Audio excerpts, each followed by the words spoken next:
It's on, Capone.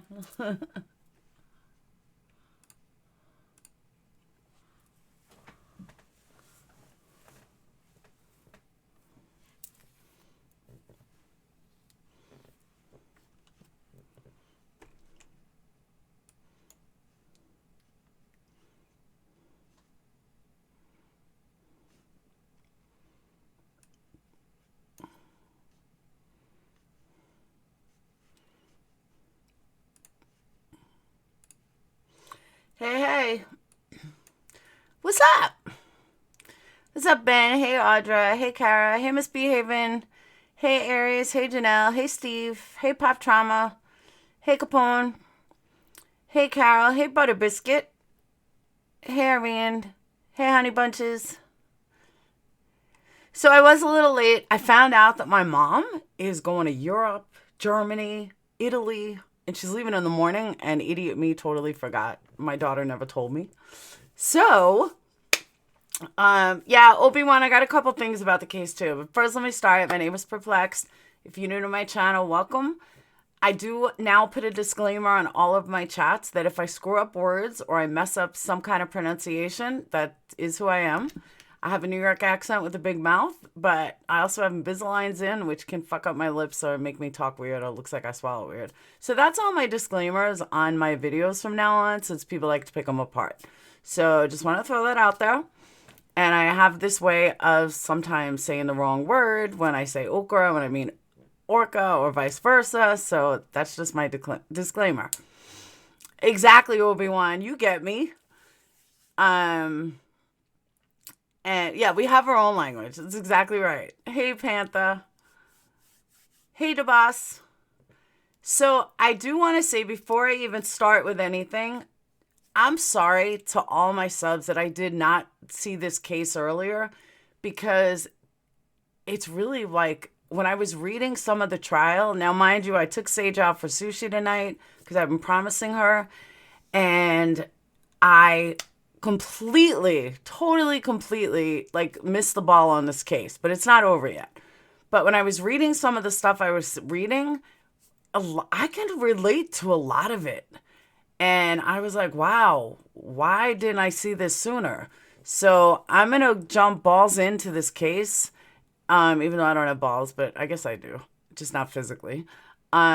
I am going to dive head into this case quickly and get up to date as much as I can before the trial ends, because once trial ends, what's the point? So I don't know how far into the case is. I heard they're on day 6, but when I was reading it, I was like, wow, I can relate to this girl. And I'll definitely give you guys some personal stuff that I've been through of how I can relate. And it'll be pretty interesting. So, I know you guys told me about it a week ago. I know. I apologize. So, yes, we hit 8,000 subs today. I'm so excited. I didn't think I'd be here. I was stuck at like 7,200 for a long time. And then I started the other channel. Then this channel went down. Prosecution already arrested. That doesn't matter, GB. I could summarize it really quickly, but they're not to closing arguments so good. I'll have it all done by tonight. Now, you have to understand, for you guys that were running around earlier because you're not making a murder of people, I slept till 2:30 in the afternoon. So I'm not going to be going to bed too early tonight. Thank you, Miss Beasley. I hadn't showered, honestly, in like 2.5 days. So I really needed a shower today. So that's why I took a shower, got ready. And I know I've been showing a picture for a few days. And some idiot left a comment. He's like, he or she was like, oh, why'd you put your name on someone else's picture? What the fuck are you talking about, you moron? I hate dumb people. You have no idea. I have a YouTube hangover. I hear you. So yeah, so 10,000, I do hey Monkey Mar, hey Samara, hey Hound, hey Robbie. So at 2,000, I'm sorry, 2,000. At 10,000, I am going to do a giveaway. It'll probably be 200. I can guarantee 100. It'll probably be 200 though, because when I hit 5,000 subs, I had a $100 giveaway. At 10,000 subs, I said I was gonna have a $200 giveaway, but that was also before they changed all the ads and everything I do is demonetized. So, but hopefully it'll change. But I remember hearing also that they're saying that that they're getting rid of a lot of channels that don't have 10,000. And I heard that a while ago, and I couldn't find anything to back it up. And then even J Mac said to me earlier, just make sure you have 10,000 subs. So there might be something to it. 10,000, Laura, give you money. That's right. So I know Diane has like 900 people in her room right now. So I don't know how busy it's going to be. So we'll see. But I'm sure it'll get busy later. Hey, Miss Behaven. Hey, Wits. Honey Bunches, hopefully I will bring you some money. Thanks, Robbie. I know Robbie's always good for kissies. So yeah, so I'm really excited though to hit 8,000. Hey, Supercell. And also for Super Chat, maybe Katie's onto something with fuck Super Chat. They're demonetizing videos, they're demonetizing ads, and do PayPal. So I think I'm going to start doing that. I'm still going to leave Super Chat on, but I am going to start doing that. So what I decided to do is to make a ticker of anyone that donates through PayPal because, I mean, people donate, they should be recognized. So I am stealing Katie's hashtag thing because I never really hashtagged for PayPal. So yes, Katie, if you're watching or see this, I'm stealing it from you. But I am going to do that hashtag, but I made a running ticker for anyone that's donated in the last week. And I'll just keep adding to it. So this way everyone gets recognized. And they won't just get recognized on that night. They'll get recognized continually because I'll just keep adding, names to it. So I just want to put that out there. Just put a pic of the inside of the Michael Kors. That was a good one, Susie Q. I like that. Hey, Queen. Queen, tell Katie I stole her hashtag for PayPal. Instead of hashtag, why not? Purple Heart. That's a good one. I like that. Thank you, Truth. Purple Heart for anyone who donates through PayPal. Perfect. Actually, Queen, you don't have to tell her. We're changing it. Truth is right. If we use a Purple Heart, that's a really good idea because that's our thing, Purple Hearts. Thank you, Ben. So I like that. So all right, so we'll use Purple Hearts. But either way, they get on the ticker as well. And it's just PayPal. You don't have to actually. Janelle, I gave you the wrong link. You could take off that local blah, blah, blah, and just use the PayPal me LKEX 71. I think it's LKEX 71. Hey, Sherry. Yeah, Katie can keep her hashtag. That's hers. We're going to use the Purple Heart. What we going to say? Attorney money, honey. That's right. Attorney money, honey. Perfect. Any donations through PayPal, we're going to say attorney money. Perfect. Although I will say, I did watch a little bit of Diane's live because I was supporting Nene and Hockey Mom. And when I was watching it, I noticed a couple things, and some of the heavy hitters all said, we're just going to move on from her. We're going to leave her alone. We're not going to talk about her anymore. She'll never change. Okay, fine. Works for me. So it's a good thing. Where's Vapin been? I don't know. Vapin got mad at me for something, and that was it. He left. And hey, Georgia. All right. So again, hey, Sharon, I want to thank you guys for 8,000 subs. We're on our way for more. Next hit, 10,000. Hey, Queen. Next hit, 10,000, and then we do a $200 giveaway. Then after that, 15,000, then 20,000. And then we move up from there. Maybe vaping has been vaping. I know, right? Who are we not talking about? We're not talking about you.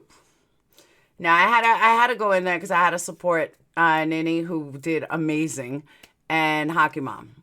I had to leave during Hockey Mom because I'm here, but I had to support Nini. All right, so we're over 100. So let's talk about this case. Now, if anyone is really familiar with this case and wants to come on panel, please come up because I am not that familiar with it. Welcome, Sharon. I'm not that familiar with it. It's all brand new to me. So if anybody knows this case really well, please come up here and help me. Who said they followed it? Galway girl, you said you've been following it. Letha said you've been following it really close. So I could like really use the help here. So speak up.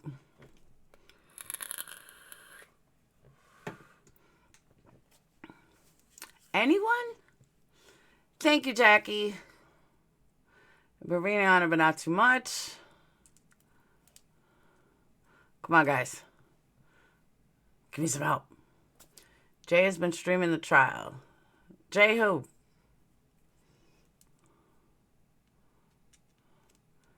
And if you're a hot man with no shirt, go up even if you don't know the case. I actually have one of those. Ryan. I don't know if a lot of you guys remember Ryan. The cheerleader case, correct. Oh, Positive Panther, don't be shy.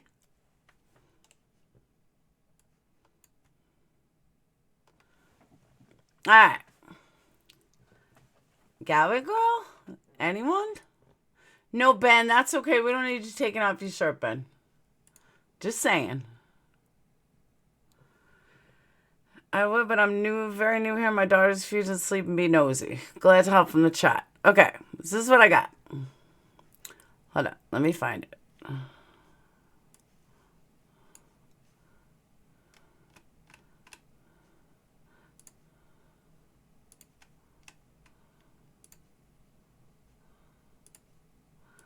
All right. So for those of you that are not that familiar with the case, let's do a couple rundown. All right. I know, and misbehaving, I have a personal thing about that. I have a personal experience with that I have discussed before that I'm going to discuss again. Let me just show you guys this. Okay. Hang on. I always switch my screens. All right. So let me tell you guys. Yeah, but Ziggy, you can't talk. Letha, will you come on panel? I need someone to talk to me about the case. Misbehaving, anyone? All right. So if you guys are not familiar with the case, you don't know about the case, guys, tell me, correct me if I'm right or wrong on this. So here's a girl, a teenager who just turned, she's 20 now, but at the time, she was right out of high school. She was a cheerleader right after prom. She found out she was pregnant. Thank you, Cinnamon. She found out she was pregnant. She did not want this child. Her mom and dad are very college-oriented. I guess the state she's in, they don't believe in abortion. But she claimed that she wasn't pregnant. She started gaining some weight. All right, cool. Letha's going to come up. She started claiming that she didn't know she was pregnant. 11 days before she gave birth, her gynecologist told her she was pregnant. Then she had a baby. She had the baby 11 days later, claims that it dropped out of her, fell into a toilet, and was born dead. But there's a couple of different things that she said that isn't actually, like she said she thought the baby moved. She was going back and forth in what she thought. Oh, right before prom she gave birth. Okay.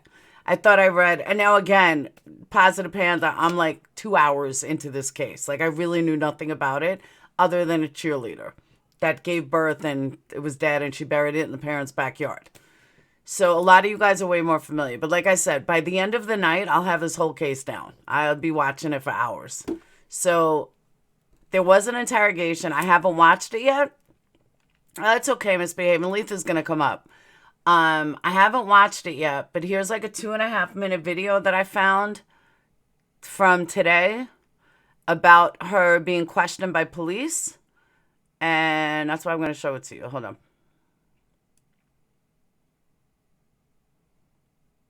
I have so many different things on this.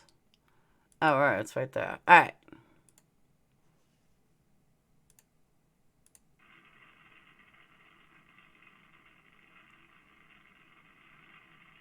Do I have not enough sound?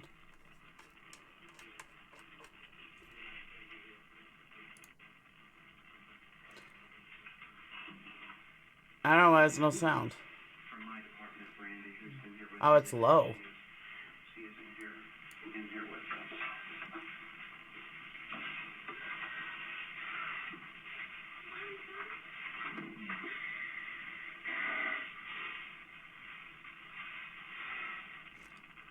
I know it's low. It doesn't go any louder.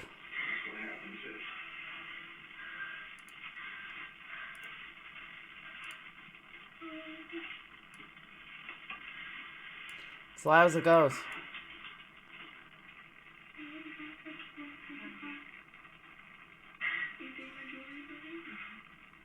I can barely hear it.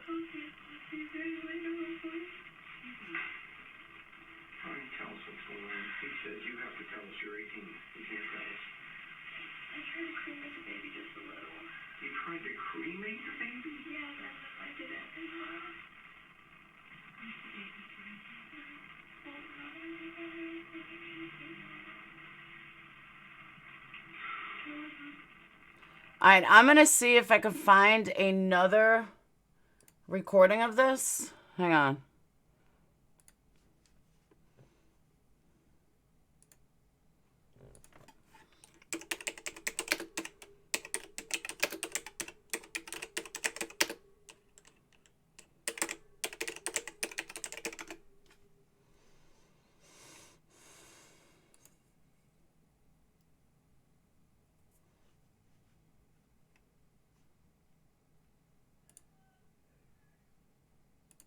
Really big. Alright, that's better, right? Where? What made you think you might be? I was really big. I was pretty big. Okay, you're getting about it. Could you feel? Alright. Where? What made you think you might be? I was really big. I was pretty big. Okay, you're getting about it. Could you feel your baby? A little, yeah. I was in my bathroom. You were in your bathroom? Okay, were you on the toilet or in the bathtub or on the floor? Were you seated on the toilet? Yeah, that's when I had the baby. Okay, how did you know you were going to have her? Did you have I could feel it and something needed to come out. I could feel it. So you felt that feeling? Yeah. Do you know, have you ever heard the term when people say their water broke? Yeah, I don't But know. you didn't I don't know. that. Well, and you would, I think you'd probably know. It just came out when I pushed it. Oh. Breathing. It didn't make any noises. At some point, I guess, maybe did you start to think or realize she's not going to make it, probably, because... Yeah. And why was it? Was it because she... I don't know. I thought it was my fault because I should have got the doctors back in there. I should have told somebody. I was so scared. I understand. I'm so sorry, Mommy. I'm sorry. You should have just told her. I know.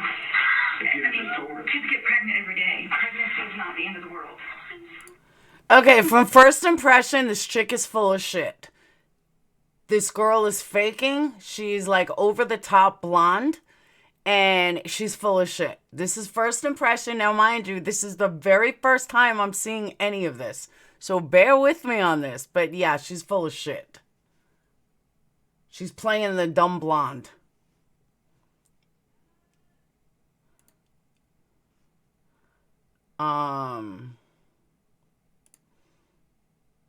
Okay, now we got second interrogation.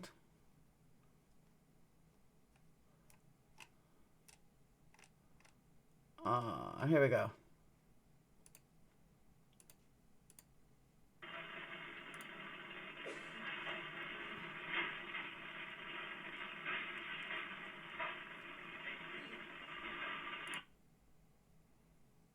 So it didn't do anything like threatening or menacing, so, and I understand it, Renner, but today's going to be just... See, the sound is bad. We won't be here as long as we were the other day. And I'll get to go home with my parents. I'm sorry? I'll get to go home with my parents. I think so, yeah. So, yeah, that's our plan. That's what I just told your dad. You remember when we were outside. Take some deep breaths and just start. I know it's a hard situation, but just deep breaths. We've got some paperwork. This is like an hour and 4 minutes, so I'm not gonna... No, it's not over yet, Hockey Mom. But it's like an hour and 4 minutes. This is really hard for you. And you wrap. Was she, I'm so sorry, was she, I guess she was probably had. Kind of big. Yeah. To do right by her. Well, we have a friend, we have these bracelets on that say 822. He was one of our... Tell me everything that you were thinking and everything you did, just so I know. Like I was there.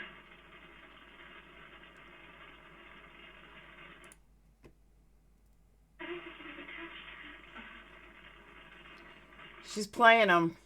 What else were you able to see or hear? Did you see an arm, either arm move or both arms move at some point when you did look?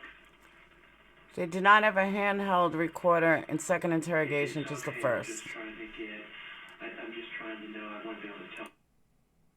And again, Alright, I'll have to watch that afterwards because it's like so long. But yeah, I'm not buying it at all.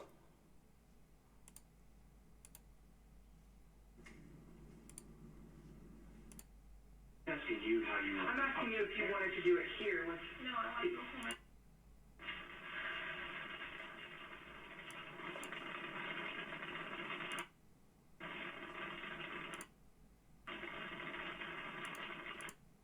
If you make it really hard, just keep it What?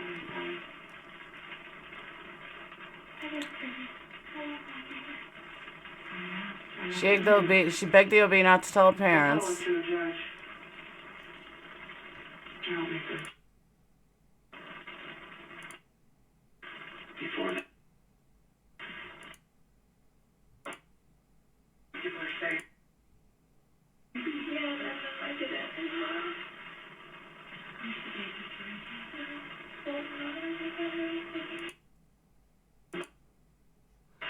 I want to see something though.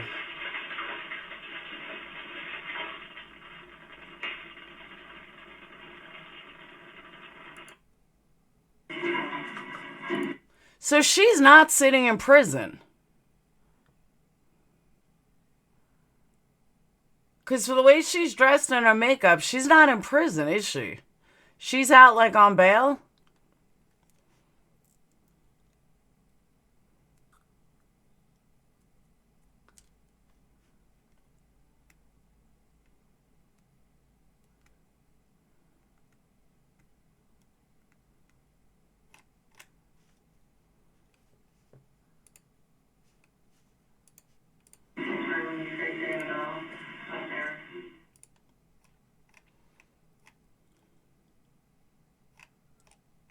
I'm looking for more.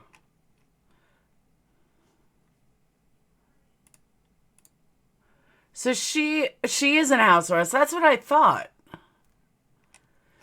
Okay, so let me get a little personal, which I did discuss with you guys. I've said it a couple of times, but let me tell you why I do understand what's happening and what she did and why she did it. Mom, if you're watching, I am sorry that I have to go public with this, but it has to do with the case. So if you're watching, I apologize, Mom.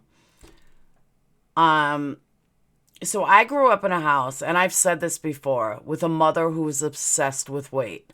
Like, I remember when we were young, and let me put a disclaimer on this. I love my mom. She's the greatest mom in the world. She's my best friend.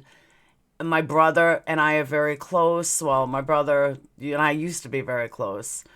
We were the type of family that sat down every night at dinner. It's 5 or 6 o'clock. My dad and my mom were always down with us. Saturday nights, they went out, like a very good unit. I did not come from a dysfunctional family at all.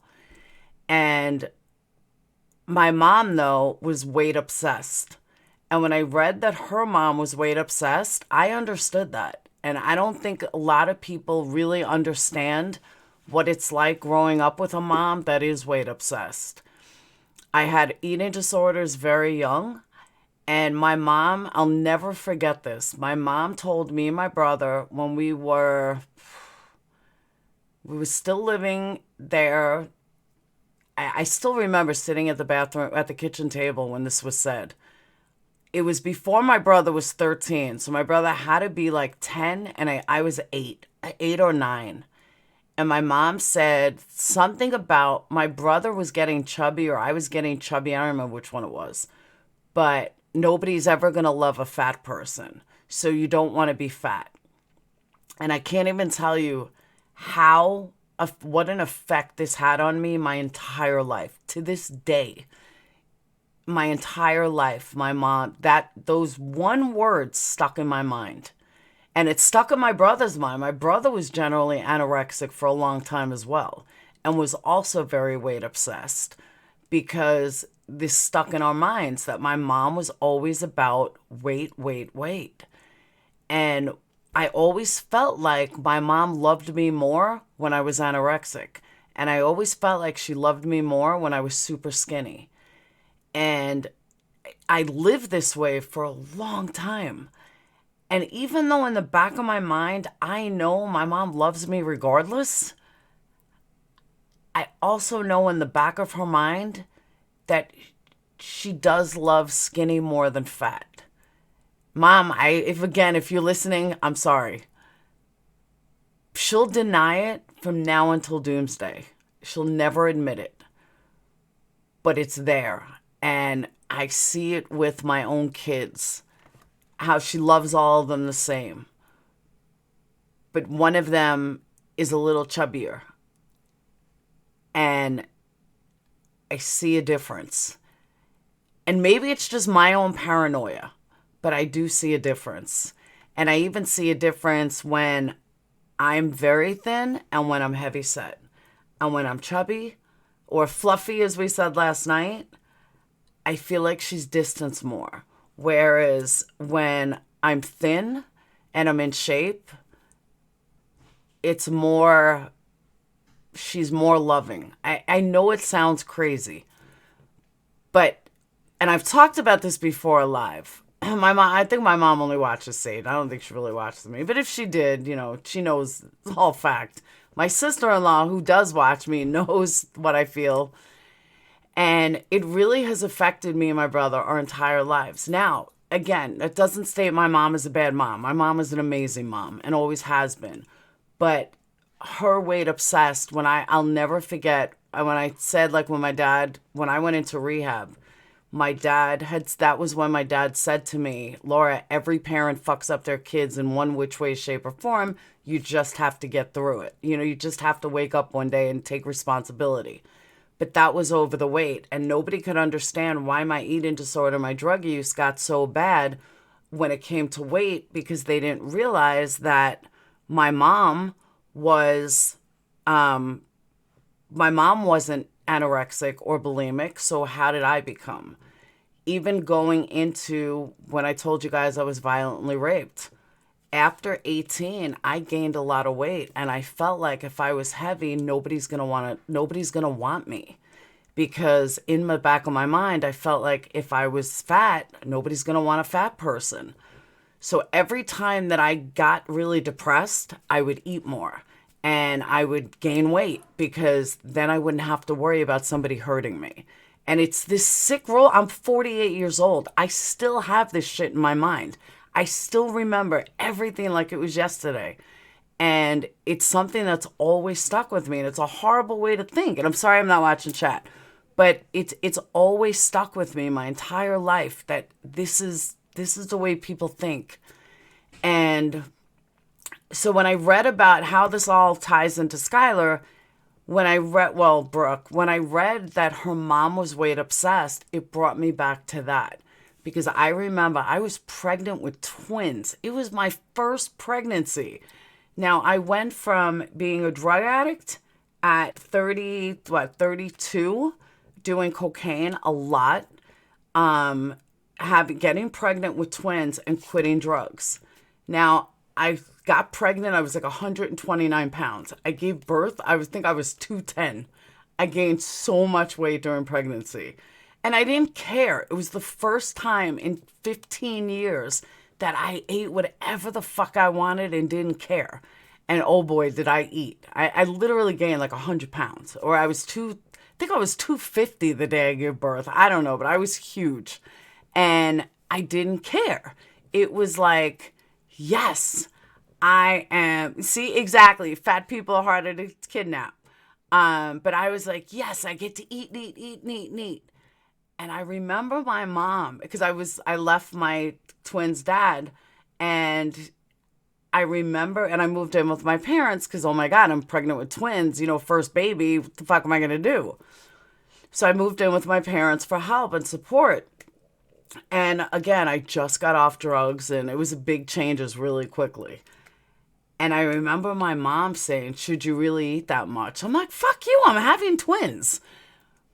I regretted all the weight I gained later. Believe me, I regretted it. That's when I should have listened to my mom because it took me like 2 years to get off. And then I finally got it off and I got pregnant again. But it was like my mom was like weight obsessed. And she would be like, well, maybe you shouldn't gain so much weight, Laura. Fuck you, Mom. Maybe you shouldn't eat so much. Gaining all this weight isn't healthy for the babies. But, Ma, shut up. But when I read that, she was pregnant, if I was 20, I may have felt that same way she did. Would I have killed a baby? No. But I may have felt that same way that, oh my God. Because I remember after I gave birth, I couldn't get thin fast enough. I lost like 50 pounds the first week because I had toxemia. I think it was called toxemia. So I blew up from salt and everything, and it was bad. I was in the hospital a couple weeks. But I had, once I started losing the weight, I noticed that she respected me more and more after I was losing weight. And it was, oh, you look great. Oh, you look great right now. Yeah, you look like you're getting it off. You look in. It was always looking for her approval. Like my whole life, I've looked for her approval. Am I thin enough? Am I pretty enough? Am I this enough? And now I'm going to start to cry. But when I read that she did that, I can totally relate because I know my mom accepts me no matter what. But if I was a drug addict who's thin and had a great body, I feel like she loved me more than when I was heavy and going to college and getting my shit together. And I don't know how to explain that other than I totally get what this girl was feeling. And I totally get that approval that you're looking for, that approval that you're never going to get. And it's not that her mom was probably a bad mom. My mom was an awesome mom. But she had her own issues that she never truly dealt with. And now she still deals with it. I told her, I said, Ma, you're 74 years old. Eat cake. Eat whatever the fuck you want. Who cares if you gain a little weight? But she lost like 100 pounds, 50 years ago, and she's never gained it back. So she's just always been like that. And when the few things that I read on this case were that Brooke was always looking for a mom's approval, and a mom was always about being thin. So I could totally, totally relate to that because it was like, wow, I get that. I totally get that. So that's big personal into my life and how it relates to this case. Because a lot of people would say they don't understand. And the reason why I told you guys all this is a lot of people, unless you've been there, would never understand her sending that text to her mom. They would never, and I'm sure the courts don't understand. I'm sure the lawyers don't understand it, but I get it. I totally understand it. I totally understand her mom saying, oh, but you should have told us this and that, and not telling her. And worrying about what's my mom going to say about my weight. And then the first thing she says is, Mom, I got my body back and Mom's so proud. I get that 120%. And most won't. But that's why I wanted to tell you guys my personal story. And I know I've spoke about my mom in the past, which is why I tell her don't watch my show.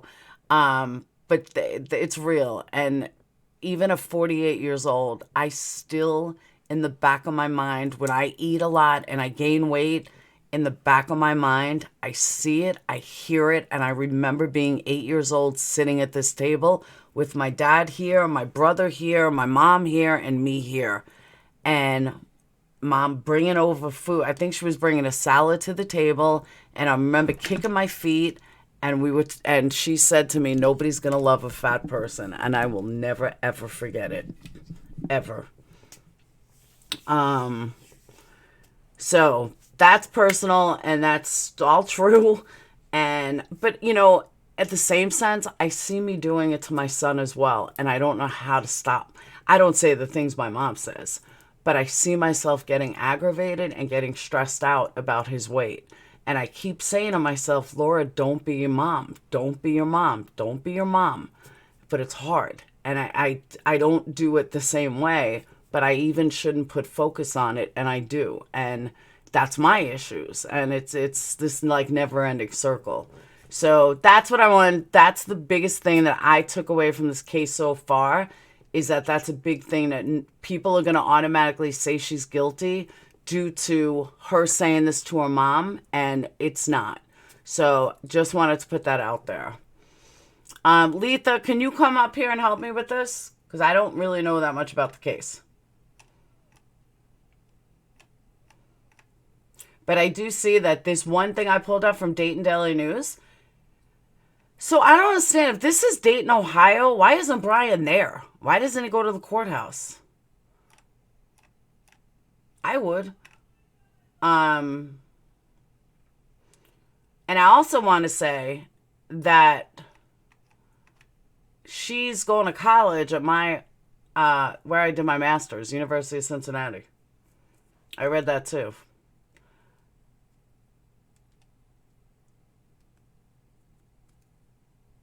Irene, I agree with that. 110%. Hockey Mom, I saw you in here. Is Nini in here too? Nini's here. Nini, you did fucking amazing. Amazing. Hockey Mom, I only stayed for you for like 2 minutes because I had to go live. But Nini, you did amazing. That's all I gotta say.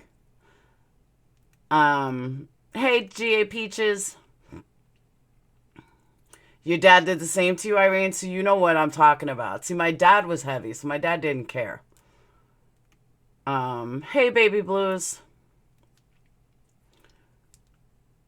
Galloway girl, you and I are gonna talk.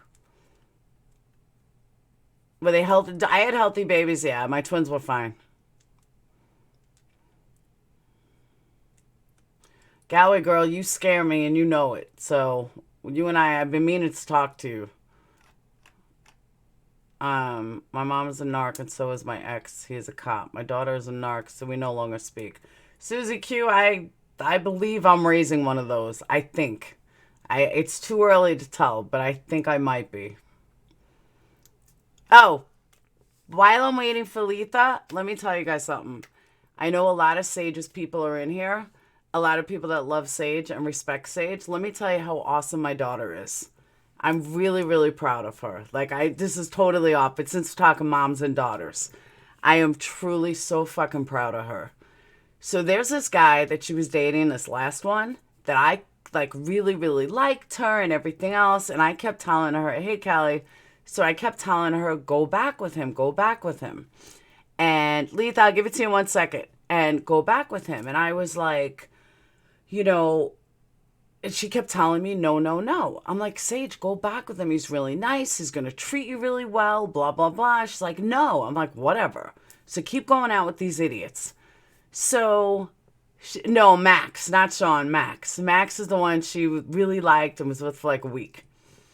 So she tells me tonight on the way to dinner, I said, so go out with Max. And she's like, no. She's like, Mom, I got to tell you the truth. I'm like, oh, here we go. She's in 9th grade, for those of you that don't know. She's like, Mom, he lost his virginity in 7th grade, and he has a ton of one-night stands. She's like, and he talks to me about touching things, and it's gross, and I so do not want to be with him. I was laughing. I was like, Sage, I'm so proud of you. So I called Barbie, who's like her second mom. I said, Barbie, you're going to be so proud of our little girl. And I told her, and she was like, oh my God, that's awesome. And I am so proud of her that she's standing her ground. She does not want to be with someone who's sexually active. And it freaked her out that he even talked about it. And then he told her that I'll respect your boundaries. And he respects her boundaries, but then kept talking about it. I couldn't love her more. I am so proud of her that she is standing her ground and that she wants no part of it. And not just because she like, I'm proud of her that she doesn't want to be sexually active yet. I'm proud of her that she's standing her ground, that if something makes her feel uncomfortable, she doesn't want to be around it. And I always saw her as a follower, not a leader, but I must have raised her so well that she's, if something makes her feel uncomfortable, she knows it. And I was so afraid that being raised really without a dad, Brad left when she was like 5, that, you know, like she was going to look for that daddy approval and she was going to want that guy. And I must have done something right, because she absolutely wants no part of it. And on top of that, and this is even better, and I didn't say anything about YouTube, but I mean, she hears me yell. She hears what I go through on YouTube and why she hasn't been on my channel lately. So there's a bunch of 9th graders that started like a group or something. I don't know. I don't really get the whole story. But there's like a Snapchat group or something, and one of them doesn't like her or something, and she was like, I don't care if you don't like me. Basically regurgitating what I've said on YouTube, but she's like, I don't care if they don't like me. I know who I am, and I'm proud of who I am. And if they don't like me, that's their loss. And I'm like, I'm very proud of you, Sage. And in the back of my mind, I wonder where she learned that from. But I was so proud of her. Like, she's really starting to like stand on her own, and she's really starting to be like, I don't need somebody else's approval. So as weird as this whole YouTube thing has been, and as bad as, you know, they have their door shut, I have my door shut, so a lot of times they don't hear me. But the fact that she's actually hearing what I'm saying and taking the best parts of it, that no, you don't have to be liked by everybody, and no, you don't, you know, just stand your ground and know who you are. And I couldn't be proud of her. I couldn't be more proud of her, I'm saying. So I'm really, really proud of her. I did raise a good girl, and it's awesome. So, all right. Now, let me get Letha the link, and we go back to the case. Since we're talking about, like, you know, mom-daughters thing, I figured I'd throw that in. But I couldn't be more proud of her. And I guess all this YouTube fighting helped her, because in the back, she's, like, listening, you know, mom this, mom that. And I say over and over, I don't give a shit who likes me. I know who I am. And I'm just so super proud of her. And, all right, let me get the link. I forgot how to do it again. All right. Oh, I remember. Invite. Copy invitation or copy link. Copy URL. All right.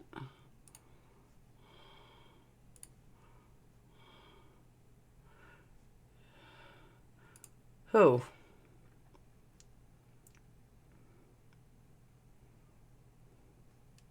Oh, please. Slow Burn is not a current Patreon. Fucking liar. Slow Burn is Mandy Bell. Alright, Letha, where are you?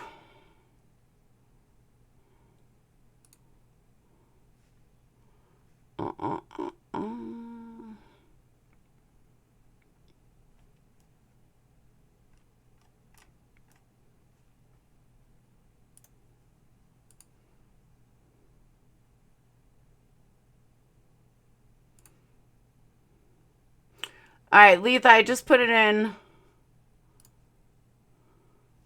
See if that works. I just PM'd you on Facebook. See if it works.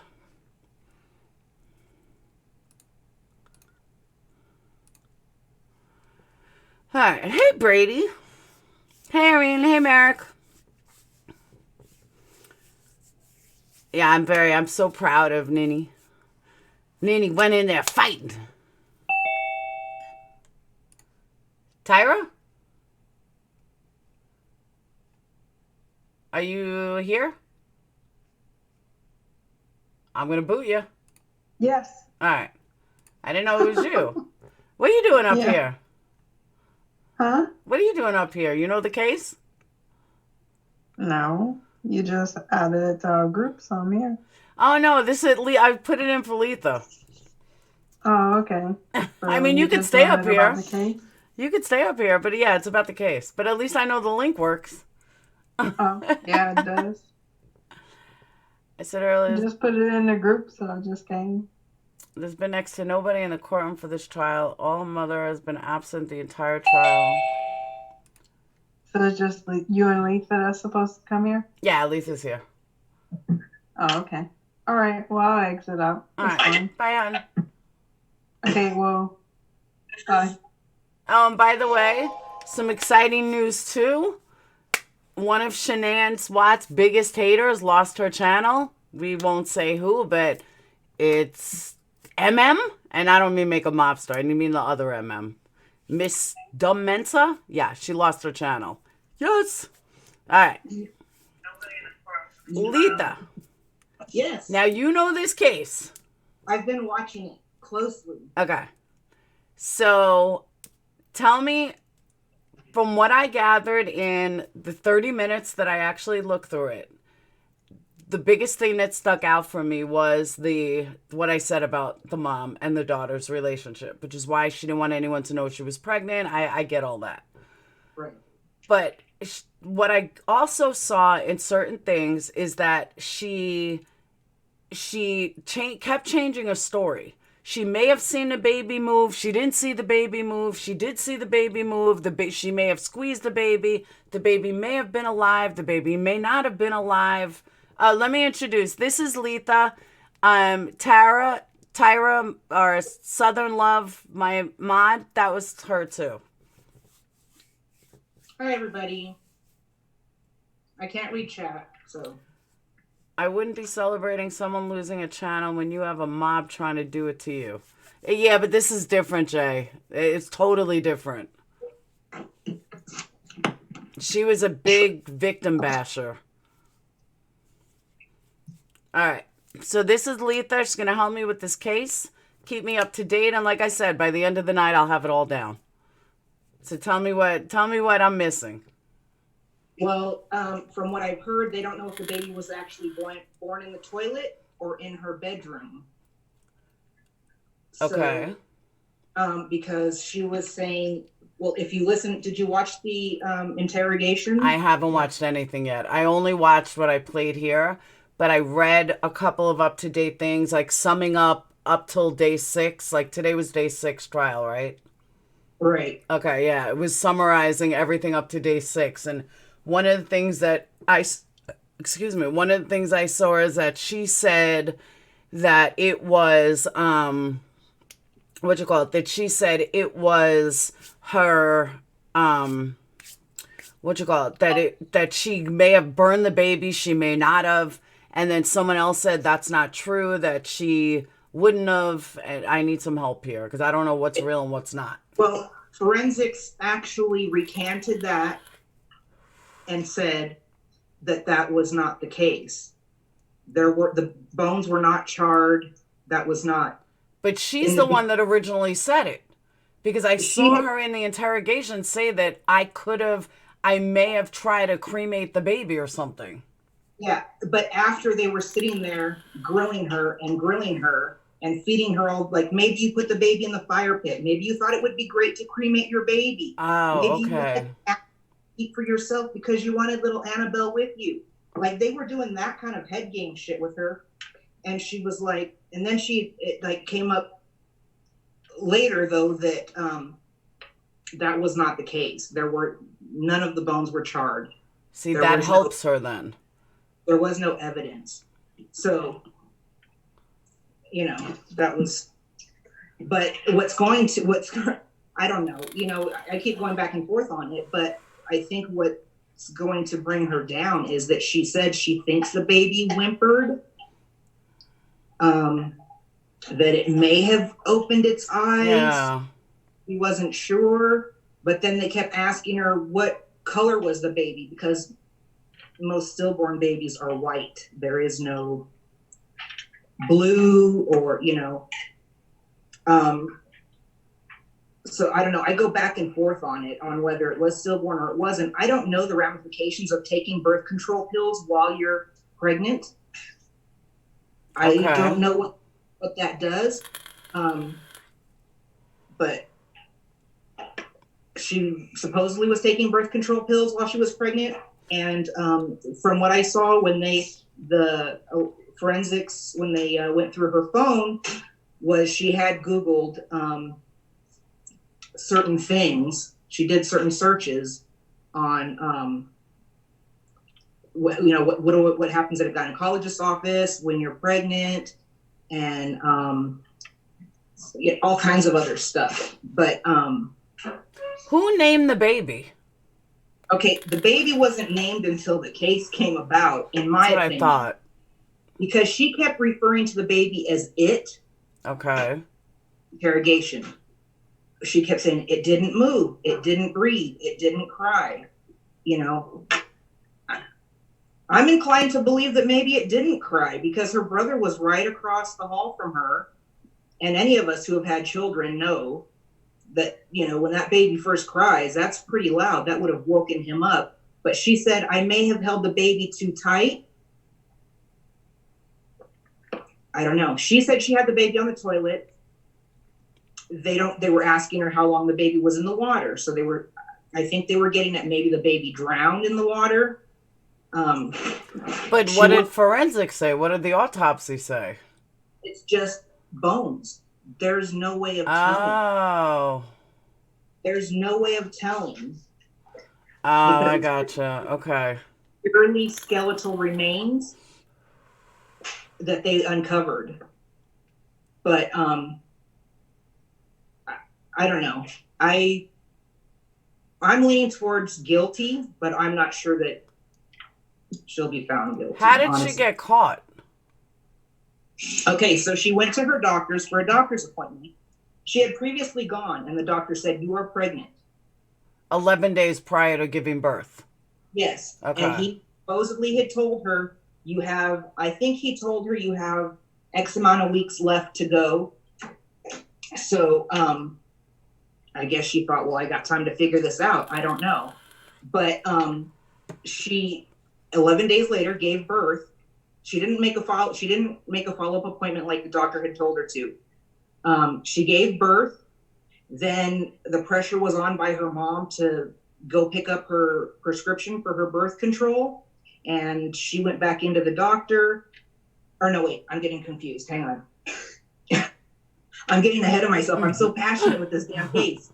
So she had gone to the doctor, and the doctor said, what happened? You're no longer pregnant. Where's the baby? She said, it was born dead and I buried it in the backyard. So then the doctor contacted law enforcement. Then law enforcement contacted her or her parents, either however that worked out. And then that's how it came about that she got caught, because she told the doctor she buried her baby in the backyard. But her parents never knew. No. But if you look at her prom pictures, now she's a pretty tiny girl, especially because she had eating disorders and everything else. She has a very tiny frame. And her mom, I mean, they even mentioned, she had this belly, this bump that she was like, I can't fit into my prom dress. I looked at those prom pictures. That is clearly a baby bump. I don't know what the fuck her mom, I'm sorry. It's okay. I don't curse. I don't know what her mom was thinking, but I kind of blame her mom too, because they kind of put this, you have to be perfect. You have to, and so they went through, a detective went through and read all of the text between her and her mother. And all of the texts were about, if you have a baby, it's going to ruin your life.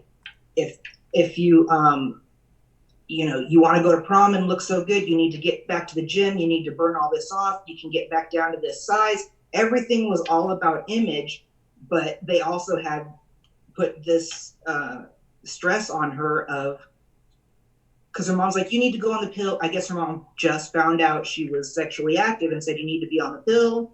And she said, I don't want to go back to the doctor. I don't want to go to the doctor because it's a male and a blah, blah, blah. But I think that was because she had already been to the doctor and the doctor told her she was pregnant. And her mom is now sending her to the doctor to get the pill. And she said, I don't want to go. And her mom said, you have to, because the consequences of not being on the pill are far worse. You're not going to go to college. You're like, who's going to support a baby? So she had all of this put on her right before actually giving, birth. So I think that the baby was born alive. And with all of that, she, in her demented little teenage mind, felt like she needed to take the baby's life. I don't know. Forensics, I haven't seen anything in the forensics that say they can't tell whether or not the baby was born breathing or not, because it's all skeletal remains. All right. GB, it's funny that you say that, because that's the one thing that kept sitting in my mind when Letha was just saying this. But GB said, I hope you can look into why she would even tell the doctor she delivered it and buried it. Why tell? And I was thinking that. And in the back of my mind, when Letha was talking, that was the one thing that stuck out at me. I'm like, she's not the brightest fucking girl in the world. And why would you tell the doctor that? Like, I guess she had to tell the doctor, but she could have just said it was stillborn, it was something. But she told the doctor it was born dead and I buried it. I didn't know what to do. But come on. You should have said I dropped it off at the hospital or something. I gave it away. She has a right to do once the baby was born. All right, tell her to tell you about the doctor email that the mother got by accident saying patient is pregnant. Okay, so when she went to go get her birth control, she went to her doctor's appointment, and the mom got an email that said positive pregnancy test. And so her mom was texting her actually at school, I believe it was, and said, "What the heck, Skylar?" Her name is Brooke, but they call her Skylar. Yeah. "What the heck, Skylar? This says positive PT. What is that? What is that?" And the daughter said, "Oh, I don't know. It must have been a mistake. Don't worry about it. It's fine. You're freaking me out, Mom." And the mom's like, "You're freaking me out. You know what this could do to your life if you were pregnant, blah, blah, blah." And she's like, "Don't worry about it." And she's like, "Don't stress me out. It's prom week, Mom. Everything will be fine." But yeah, so I believe the mom had an inkling that something was up, because if the mom got that email saying positive pregnancy test, and then she's telling her daughter that she has a belly that she needs to get rid of if she wants to, look good and look good for prom, and What is Ohio laws on abortion? I don't know. Let me look real quick. We would have had a pregnancy test waiting on the counter when she got home. Yeah, but she was already, 9 months pregnant? Yes. The baby was full term. She had unprotected sex in August. The baby was born in May 7th, I believe it was. And she only had unprotected sex once. Okay, so here's the deal. Ohio doesn't have the strict abortion laws. And even today, in Ohio, you can go up to 19 weeks and 6 days, 21 weeks and 6 days from your last period due to state law. So they haven't changed it yet. So it's not like the heartbeat law that we have here, North Dakota has, Georgia has, a couple of states have it. Yeah, the bill was just proposed in Ohio in May of 2019. So the reason why I was finding that out, or why it made a difference, is because here in Alabama, if you get pregnant, you have 3 weeks to get an abortion, and that's it. And even then, good luck trying to find a doctor that'll do it. So being that it's her, I was looking to see what the Ohio laws were, to see if that was the case there, to see if maybe that's why she didn't have an abortion at first. But when it's legal, there's no reason. She has no reasoning why she couldn't get an abortion when it first happened. This girl doesn't strike me as very bright. No, she's definitely not. She completely relies on her parents for I think all her for approval. Like, "Mom, tell me what to do. Mom, tell me what I should wear. What makes me look better? What, I did that too, though. I did that too for a long time. When I watched the interrogation, she just didn't seem to be. Her mentality seemed a lot lower than what I think an 18. What was she been interrogated when she was 18, I believe. I know 8.5 months is too far along, but I'm saying that she could have got an abortion at 6 weeks, because I don't care who you are. When you don't get your period and you live with your parents, I would notice if Sage doesn't say, Mom, I need pads. Mom, I need this. Mom, I need I would notice after Well, like 2 months, and she hasn't asked me. She was saying that she didn't know she was pregnant until that gynecologist told her she was pregnant. So the argument is that with anorexia, she bulimic or anorexic, with anorexia, it can mess up your cycles. It can. So that she wasn't regular anyway, and she was, so I guess the assumption is that she was not aware that she was pregnant up until she went into the gynecologist's office and they told her, you're pregnant, you're going to deliver anywhere between 8 and 10 weeks from now, or something, whatever he told her. It was weeks, and then she 11 days later had the baby, which was full term. See, here's the thing though. I don't remember Dayton's as much as I do the twins, only because the twins were my first. But I remember them kicking pretty fucking hard. Yeah. Now, I never went into labor. I don't even know what a labor pain is. I've never had one because I had 2 C-sections. But I do remember the babies kicking. You could see it on my stomach. Even with Dayton, I remember you can see it on my stomach. But with Dayton, I wasn't anorexic or bulimic when I got pregnant. With the twins, I was. So I had a flat stomach, and then all of a sudden I had a bump. Granted, it was twins. I had a bump a lot sooner. But, you know, even after I gave birth, I never produced a drop of milk. And one thing that I noticed, not medically proven, but everyone I know that was anorexic and bulimic while long before they were pregnant and during pregnancy never produced milk. And I have friends that went through that, never produced milk. So I've heard some people say, well, didn't her mom notice she was leaking? But if she was that anorexic or bulimic, she may not have ever produced a drop of milk. But with all 4 of my kids, I leaked. Nobody knew I was leaking. Yeah, but her mom would know when she did laundry. Maybe, I don't know. My question, here's where I have the issue. So she, at prom, I think it was after prom, she was having really bad cramps. And she's texting to her boyfriend or to her mom. I don't remember which one she was texting to. Not the boy. Her boyfriend at the time was not the father of the baby. That she was having what felt like the worst period cramps. She was in excruciating pain. Now, to me, she already knows she's pregnant and she's having these really bad cramps. That would have been the time to say, I need to go to a doctor. I need help. I'm thinking this baby's coming, and she didn't. She sat there, she laid there and labored and then gave birth to that baby.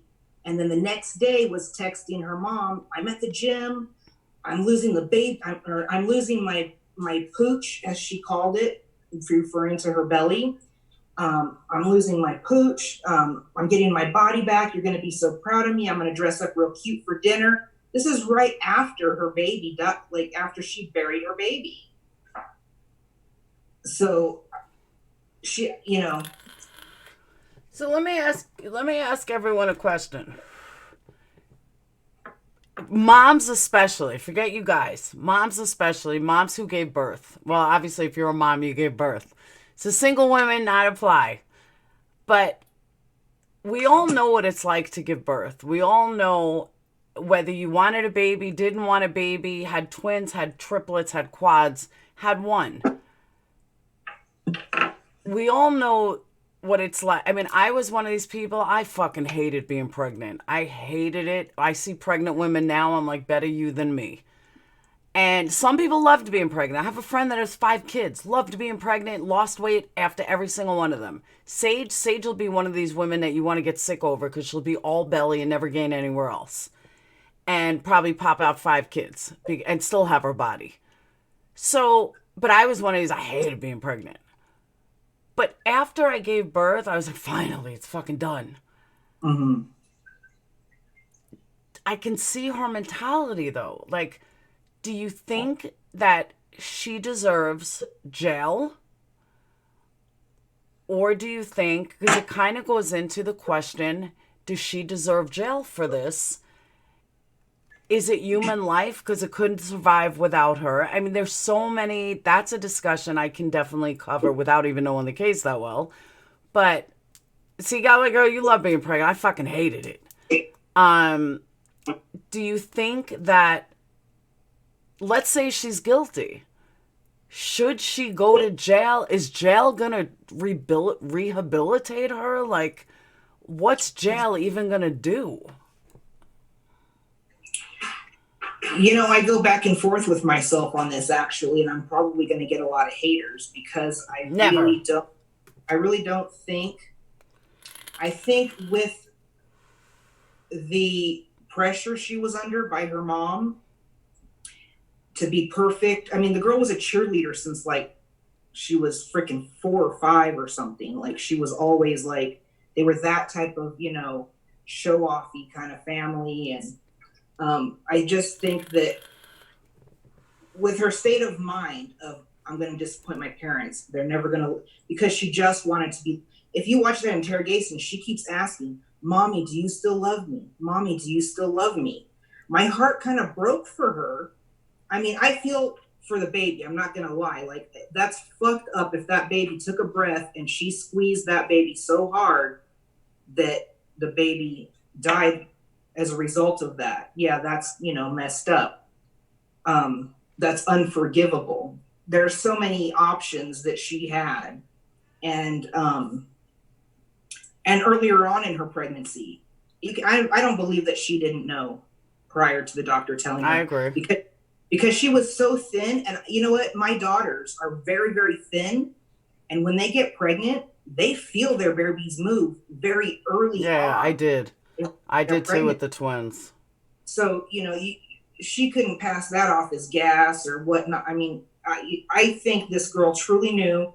And I feel like she had so many other options without having to tell her parents, you know? So I don't think, God, and I'm going to get a lot of hate for this, but I really don't think that jail is going to do a damn bit of good. I agree. I agree with that. It's not punishment. I don't know. But GB, I agree with you, but that's why I say I don't think she was the smartest bulb in the bunch. Because I just don't think she was smart. Like GB said, why didn't you go to a different gynecologist? You know, like, why go to your family one? It was just dumb. Because her mom ruled her life. Her mom told her where to go, when to go, how to go. Let me give you your medical card. This is where you're going. He's a good doctor. He's a surgeon. Because she wanted to go to Planned Parenthood. After finding out she was pregnant and her mom wanted to send her for the pill, she wanted to go to Planned Parenthood. Her mother said, no, you're not going to get the quality care there. Those are not quality doctors. And you're going to have to pay out of pocket. Just go to our regular gynecologist. And she said, okay, Mommy. She just did everything her mother said. So see, but understand, Ziggy, and I agree with you, stupidity doesn't excuse guilt. I get that. But I'm so torn with, she's not the brightest girl. She knew to cut the umbilical cord. She didn't. They're thinking that if in fact she had the baby in the toilet, the the professionals have said that the weight of the baby falling out could have severed the umbilical cord from the uterus itself. She didn't, you know, they asked her, did you cut the umbilical cord? She's like, well, no, like, how do I do that? And they're like, it wasn't attached to you? And she's like, it just all came out. Like, there was nothing. So I don't know if she took the placenta, the umbilical cord, and the whole baby and buried it. Like, I don't know. They didn't say anything about all that, but she did not cut the umbilical cord. All right. So now you got a good point, though. But if she did not cut the umbilical cord, I don't, as a woman with 3 kids, I should know this answer, but I don't. If the umbilical cord's not attached, wouldn't that be a stillborn to begin with? Not necessarily. Oh, wouldn't? Not with immediate not if she had gotten immediate care. But she didn't get immediate care. No, like just because your umbilical cord tear, like if it detaches in utero, yeah, your baby's dead. That's what I'm saying. If that happened in utero, then yes, she would have had like a ruptured placenta, and the baby would have been stillborn. That's correct. What I'm saying.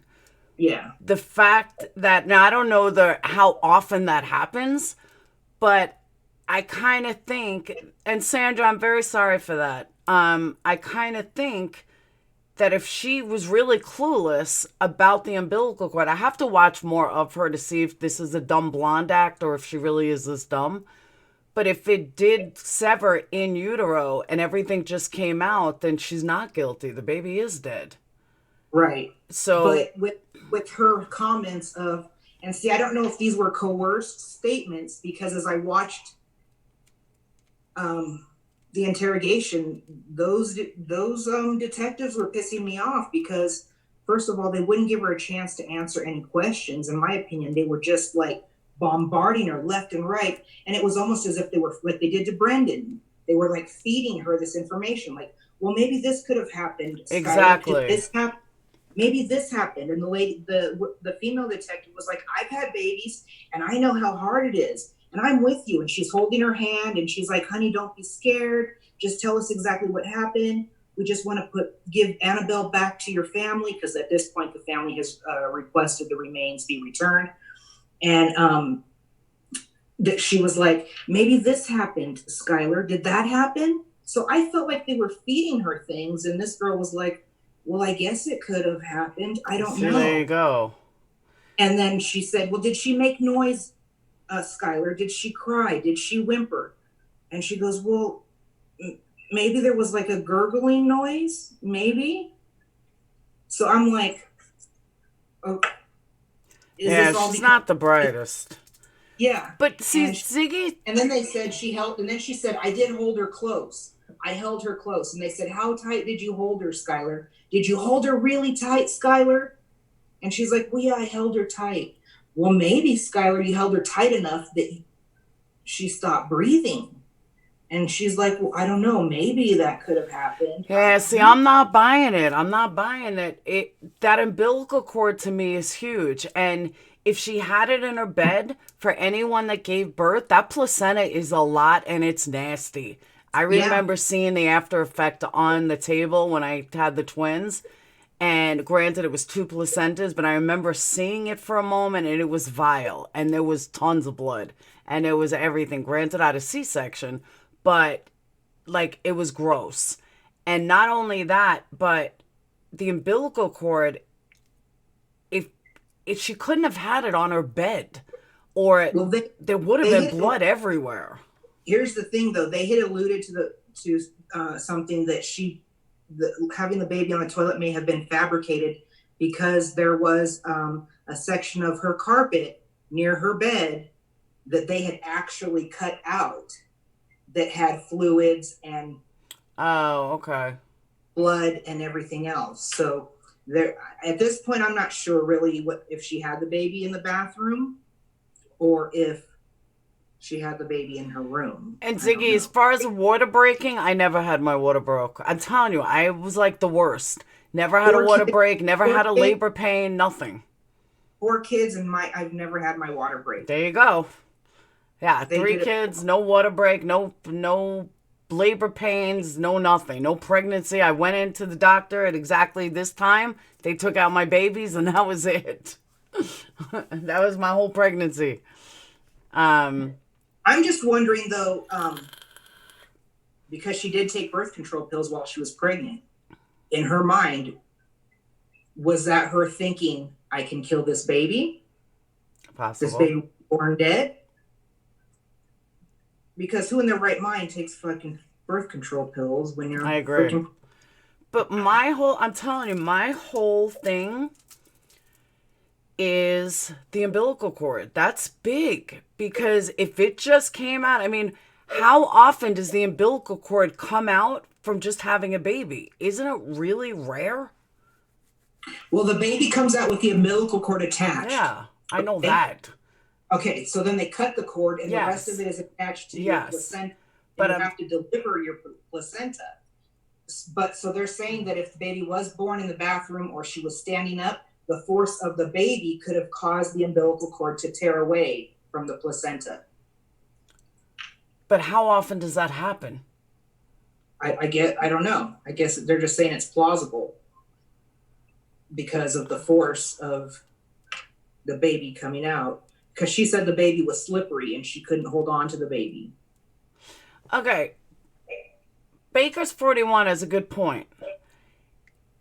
When you get birth control, the max is like once every 3 months.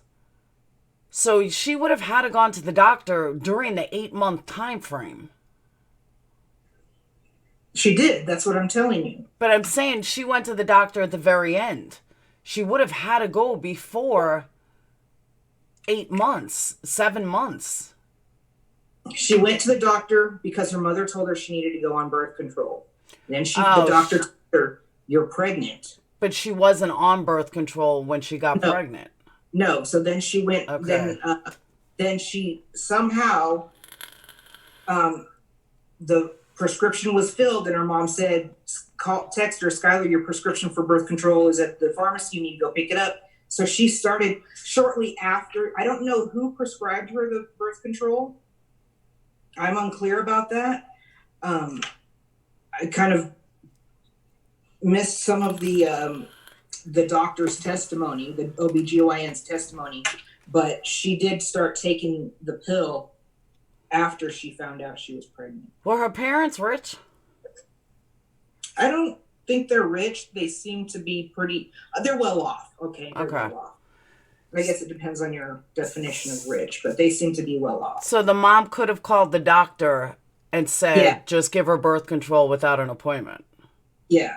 But I don't know. She was 18, I think, at the time, because Skylar had said she didn't want to. She was telling her mom she was trying to get out of going back to the OBGYN, saying she was scared. She was afraid it was going to hurt, blah, blah, blah, blah. But I think she didn't want to go back because that doctor already knew she was pregnant. And her mom said, "Well, I can't go with you, Skylar. You're 18. You got to take care of this." But yeah, I think the mom could have very easily, fucking, it was my kid. I would have pretended that I was I was my daughter, emailing back saying, "Hey, what do you mean? What is this positive PT stand for?" I would have known what, as a mom, she has 2 kids. She knows, because obviously she texts Skylar saying, "This is scaring the crap out of me. What does this mean, positive PT? It's saying you're pregnant?" And Skylar's like, "No, that couldn't be. It has to be a mistake. It couldn't be." And her mom was like, "Okay, it must just be some kind of clerical error or something." That's how her mom blew it off without looking into it. All right. So GB says her same OBGYN accidentally prescribed the birth control the same day he told her he was pregnant. Yeah, I missed most of the doctor's testimony that day. I had back to school night, but so I'm not sure what the doctor's testimony was on that. All right, Irene. I think I heard, and I could be wrong, so don't quote me, that there was a nurse practitioner involved. So, where lines could have been crossed. Okay. I don't know. I do know that when she went, eventually her mom had sent her back in for her refill appointment, and that's when the doctor said, "You were pregnant when you were here last. What happened?" And she said, "I gave birth to a dead baby, so I buried it in my backyard." And then he called the cops. See, here's the thing, though. There's a comment I want to address about the interrogation. The doctor didn't have to tell the mom. Good night, Irene. The doctor didn't have to tell the mom because she was over 18. Correct.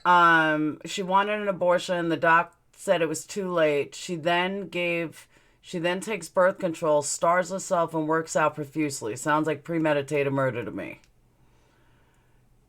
Here's the thing, though. someone was saying, let me find it. Okay, so they're saying that she gave false confession on killing and burning the baby. Here's the thing, though. I have to go with what I know so far, just about the confession. They convinced her to say that she had burned the baby, which forensics proved was not true. That kind of mitigates.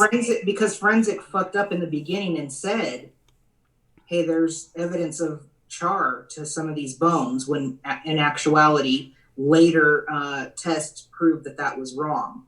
So they fed her that information, and then she was like, well, okay, like, I don't know, it just felt to me like she was just so scared and wanted to get the fuck out of there and was going along with their narrative of what had happened. But if they put that in her head and she went along with it, then to me, nothing else she says is going to be accurate. Because everything, if she's that easily manipulated yeah. And that's already been proven to be non-factual, then you know what? Nothing she says is legit, because everything that they said could have been forced on her, and now she's screwed. So, yeah, I tend to believe that, no, I don't believe, I'd have to watch it myself, but I don't believe anything she said in the confession is real due to that.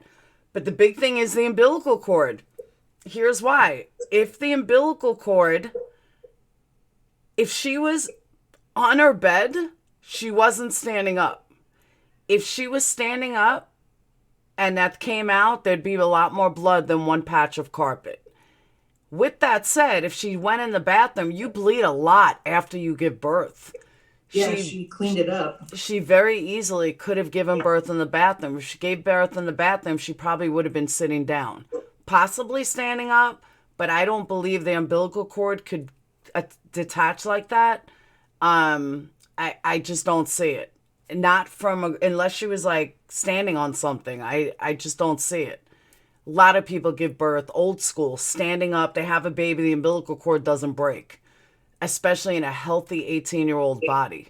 So, but I think the fact that the point they were making was, yeah, an umbilical cord wouldn't break when the baby is being supported as it's coming out, or if you're laying down and it's being, supported as it's coming out. What they're saying is the force of the baby falling, quote unquote, while she was sitting on the toilet, with if the baby fell out, like came out of her and fell into the toilet and it yanked, that the umbilical cord had somehow severed. I don't know. That's just what they were saying. That's what they were saying in the when they were talking to her, because they were trying to get her to tell them exactly what happened while she was sitting on the toilet. And she was like, I don't know. She didn't say she kept referring to it as it.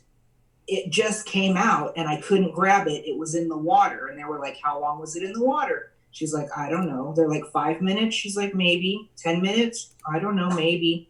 Like, she doesn't know. She's like, I don't know. But okay. I don't know. She said the baby was white, and that was a big point, because stillborn babies are white. They're not blue in the lips. They don't have, that reddish tone, or and I'm not talking about, we've had babies, they come out white because of that milky, waxy coating. They're referring to like just, sorry, my cat, referring to the baby just being completely white and not moving. And she didn't bring up the baby making any noise or moving at all until they were asking, oh, well, sometimes when babies are born, they're quiet at first. Did it make a noise? Did it whimper? Did it gasp for air? Did it? And then she's like, well, maybe it made a noise. Maybe it, I don't know. You got to see the interrogation. It pisses me off, because I really felt like they didn't really give her a chance to talk much. And they were feeding her a lot of what they wanted her to say happened. I'm not saying she's innocent. I'm just, I just think it was fucked up the way that they interrogated her. So I happen to look up the odds of that happening during birth, and they say it is so extremely rare that it can happen, that umbilical cord can snap, but like a doctor in baby center said, or a nurse said that she's seen it once in 2 years. Like, it's so out of the ordinary that it does not happen. And maybe, Laura, for all we know, it didn't. Maybe she delivered the placenta with the baby umbilical cord all intact. Or maybe the umbilical cord was snapped already. Yeah, we don't know, because the remains that they found, there were no organs. The baby was that badly decomposed. It was just skeletal remains. There was tiny bits of tissue still connected to the bone, but that was it. There were no organs or any remains of a placenta or anything. Did she bury the baby in anything, or in a bag or a box or something? This is what was really kind of callous to me, but I don't know. She doesn't strike me as the brightest bulb. But she took the baby out in a towel, dug a very shallow hole, took the baby out of the towel, put the baby in the dirt, covered her up, and naked, like not wrapped up in anything. So the baby was not wrapped up in anything. And it had rained, and a lot of other things that had contributed to, She didn't burn the baby, Joanna. No. How long after she gave birth was the baby found? So that she gave birth May 7th, I believe it was. And I want to say it was June or July. It was sometime in the summer. It was at least a couple months. I guess babies would decompose that quickly. Foxybot says she has a long history of purging and using laxatives so the baby would knit, and proper nutrition if needed, and wound people around with that burning. Yeah, but I know people that were bulimic and anorexic through their whole pregnancy and delivered perfectly healthy babies. Yeah, her mom, even in the text, her mom kept telling her to take Docalax. That's to lose weight. Yeah. It's a laxative. Mm-hmm. Which is common for anorexic and bulimic. Very common. It's just so sad that... It's common for anorexics, because with bulimics, laxatives have an opposite effect. If you take laxatives, and anyone that's ever been bulimic can vouch for this, when you're bulimic and you take laxatives, you can puke. If you eat something later and puke, you're not coming out the other end. It's like a complete waste of time. It only works if you don't purge. If you purge while taking laxatives, you might as well not even take them, because it does nothing. Ziggy.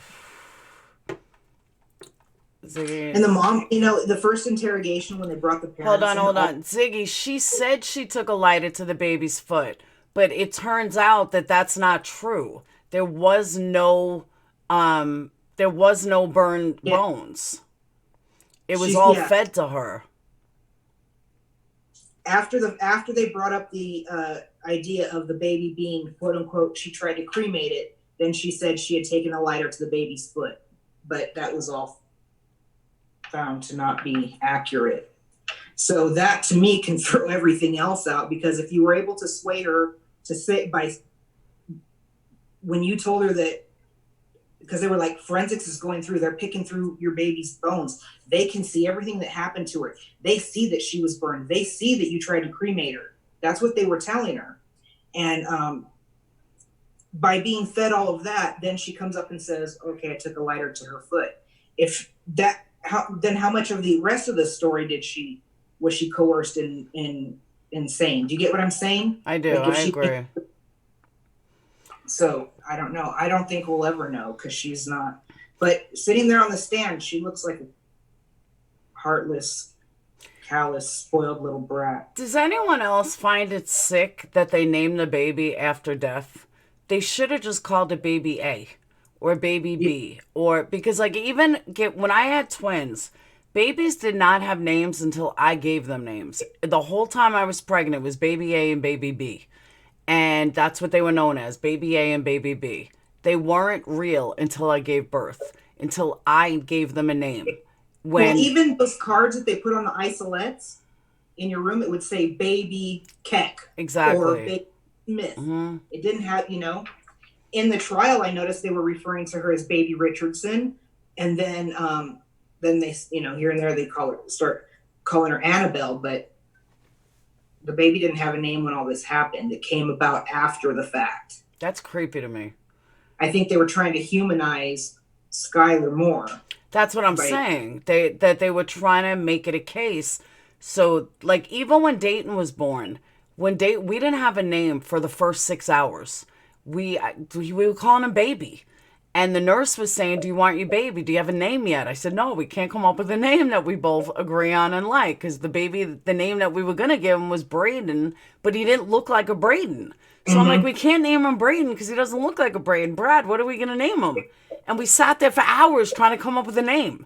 And finally, he was just baby. And I looked at him, I remember holding him. I'm like, what's up, baby? Because we had no name for him. And Brad was like, could we please give him a name? And I'm like, we'll just call him baby. But then the nurse came up with the name. But, he wasn't a baby until we named him. He was just baby. But he wasn't ours until we actually named him Dayton. Then it was Dayton Jacob. Oh my God, he's got a name now. Now he feels like ours. So to do that to her and put that on her psyche, I think is fucked up. And to name her Annabelle, like the doll, that's psycho, that's kind of fucked up too. Like, where they came up with the name. I just think it's weird.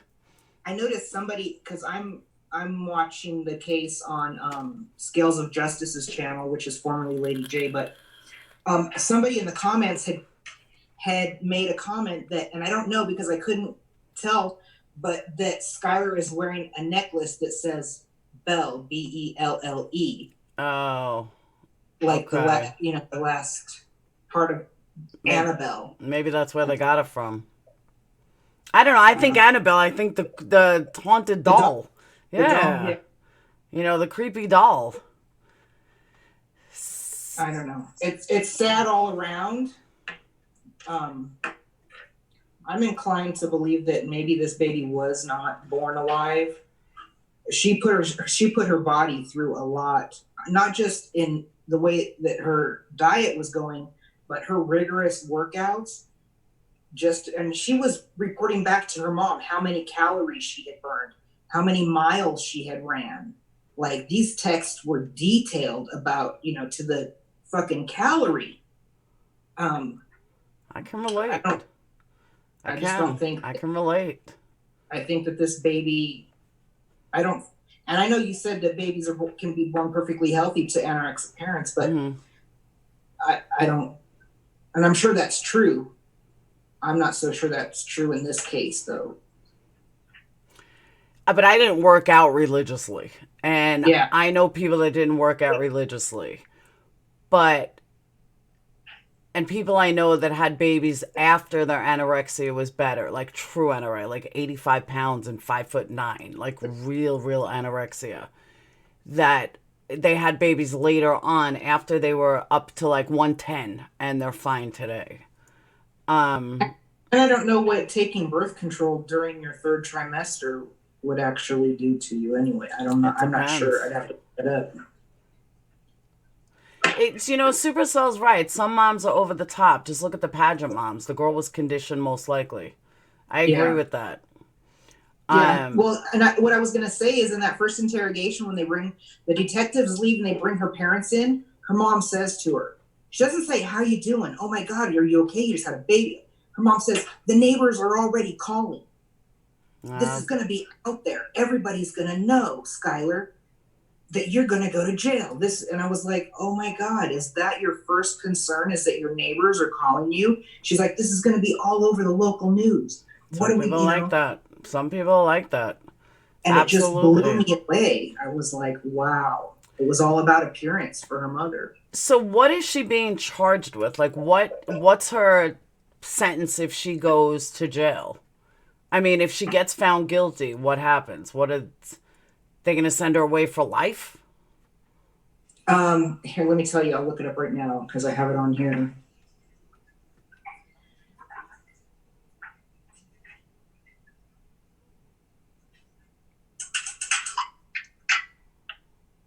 Crap, let me turn the volume down.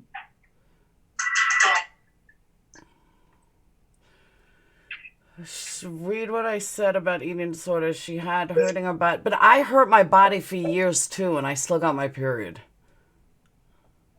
I mean, I was literally at the height of drug use when I got pregnant with twins. I'm not sure how all of that works when you're... They're going for child neglect, abuse of a corpse, 2 charges, first degree or manslaughter.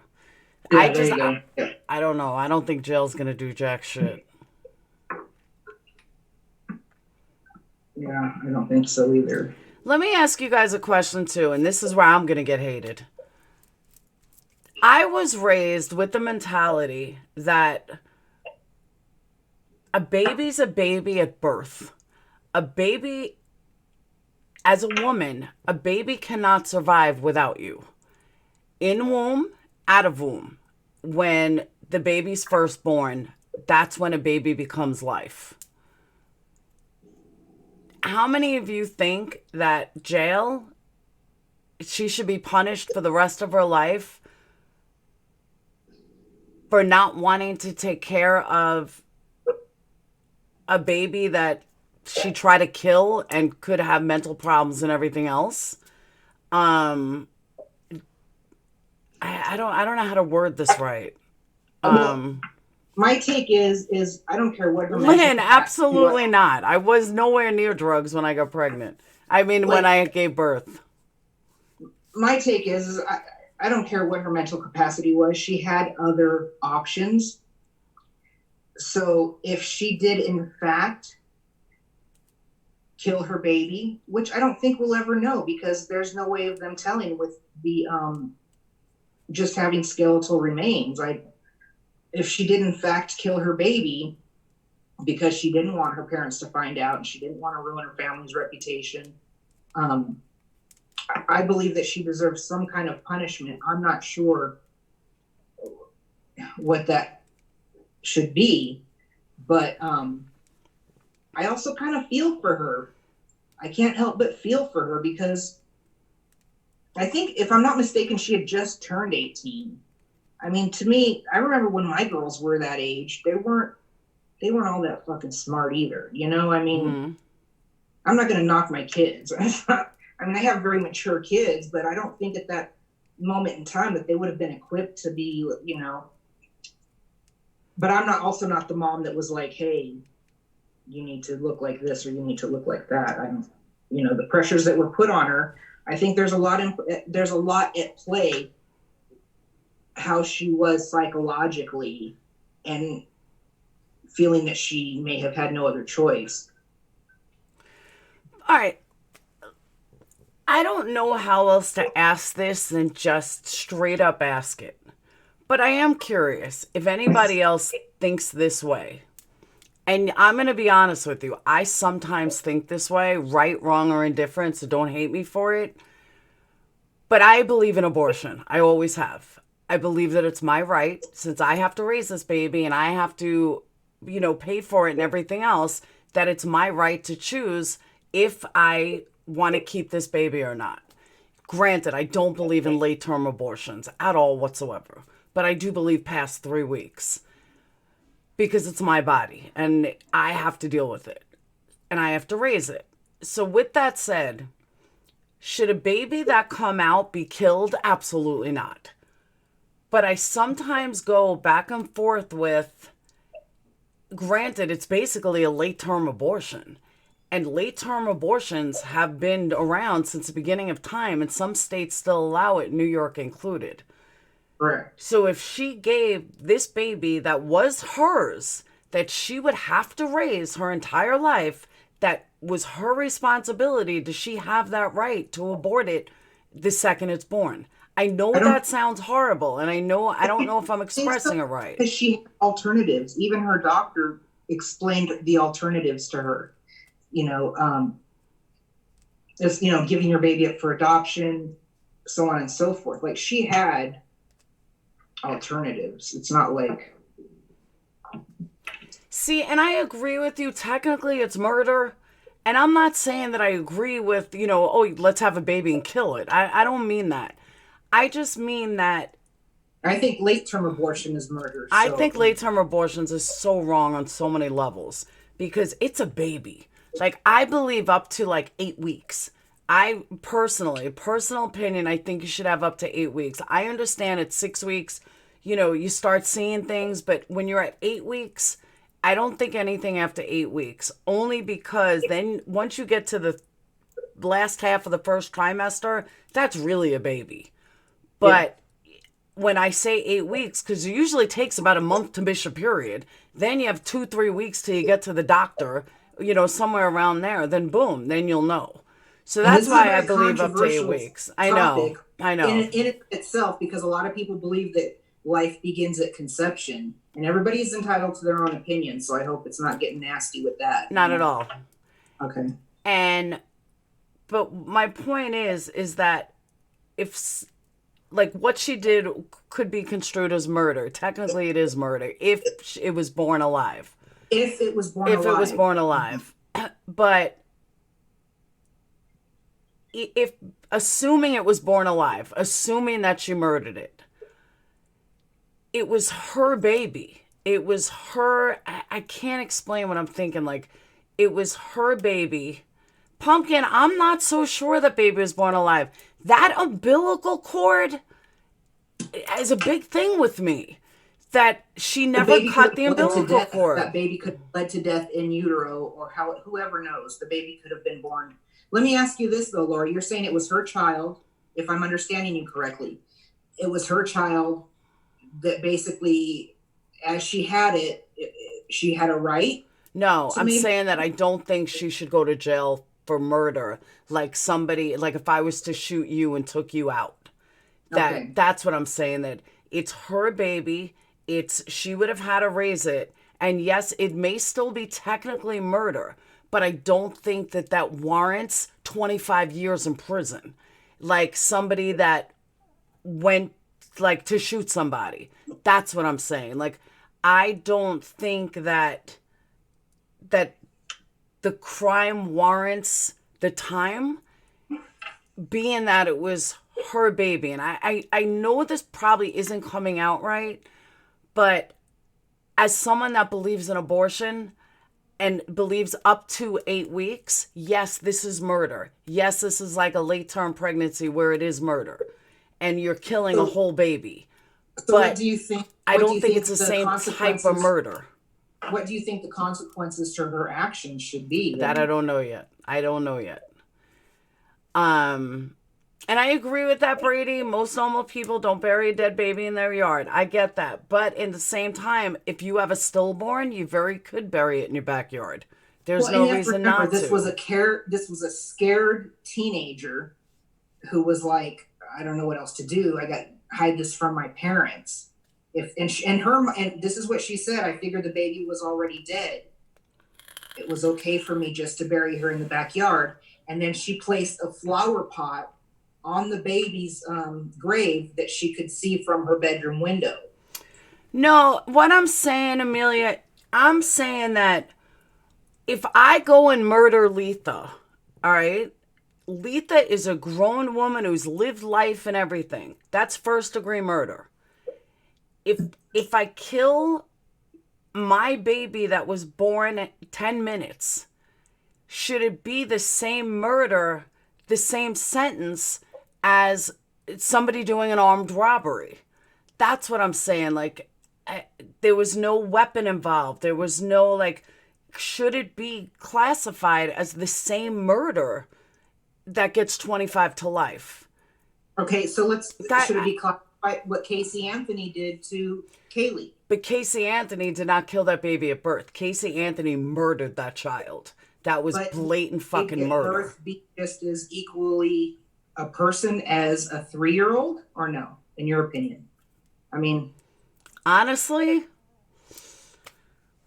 I don't know. I kind of. A lot of hate, girl. I think a 3-year-old. I think a 3-year-old is different than a brand new baby. Just like people that don't believe in abortion at all. They think abortion is totally wrong. Right. They think that murdering even at a heartbeat is no good. They think murder at a heartbeat is dead meat, Um, it- I don't get that, Poppy. To me, that murder is, she should be punished somehow. But I don't know. I guess I don't think a baby brand new has the same quality of life as a 3-year-old. Okay, I said it. Don't hate me for it. I don't know how else to say it. I don't know. I just don't. I think that, I don't know. I don't know. I disagree with you, but I agree with you on that. I don't think she deserves life because of the circumstances that her parents.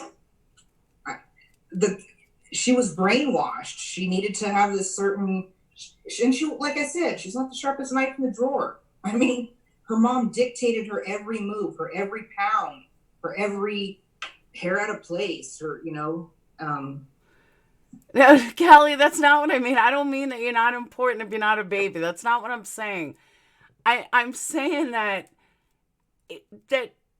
for as far as a life sentence goes, now understand, I'm not talking about the baby.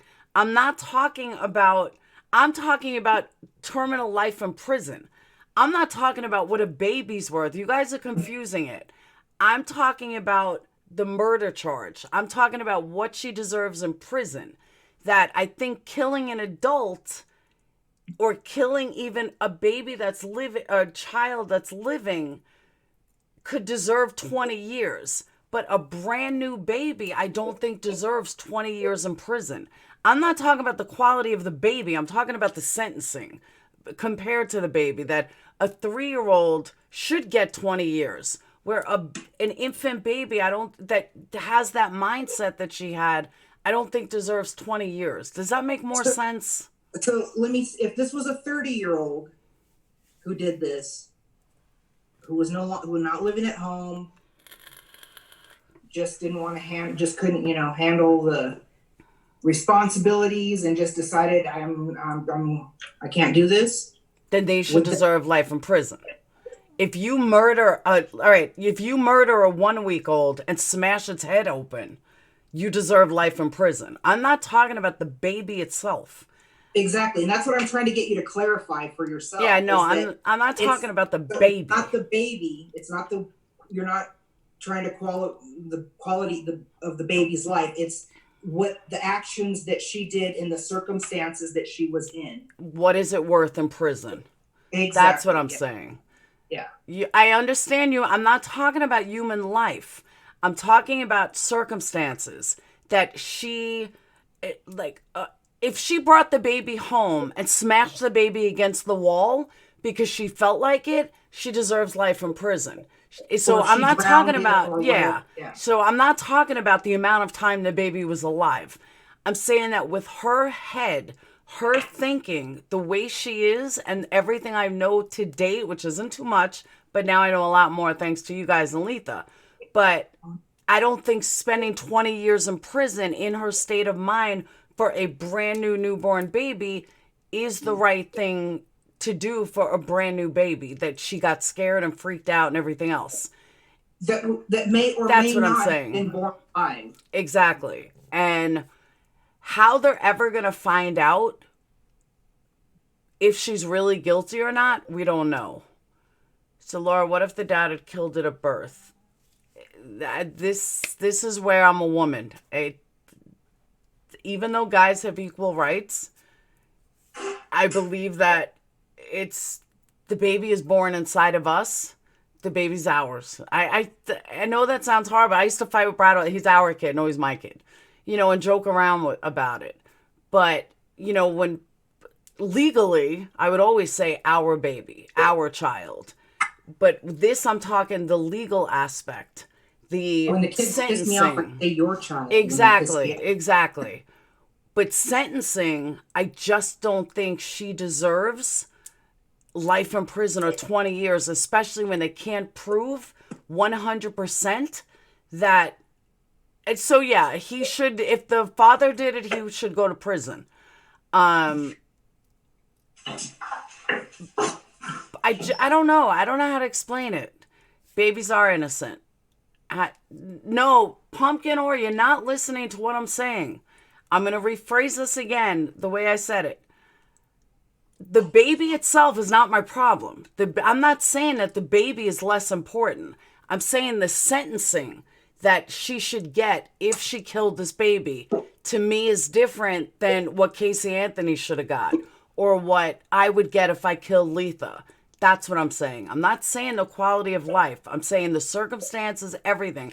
Just like you could have two murders. You could have a 14-year-old kill his whole family. You could have a 14-year-old kill his family under the worst of circumstances, and one gets life, and one is tried as an adult, and one is tried as a juvenile because of circumstances. I'm saying that from everything I know so far, I don't think she deserves 20 years or life in prison, even if she's found guilty. I think she deserves to be punished, but I don't think that they should ruin her entire life with 20 years in prison. Does that make more sense?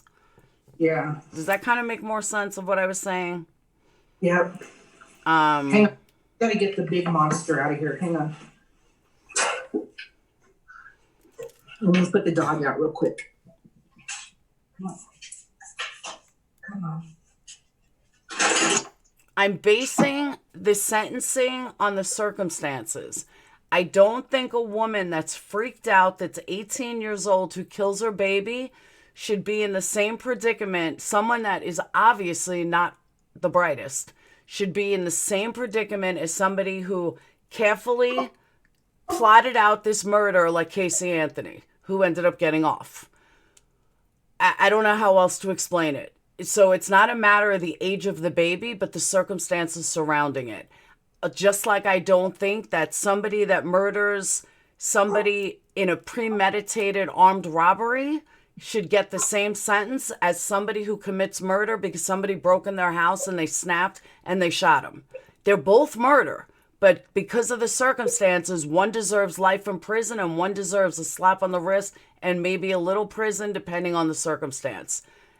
Woman shots a husband and claims abuse and it wasn't abuse. She deserves 25.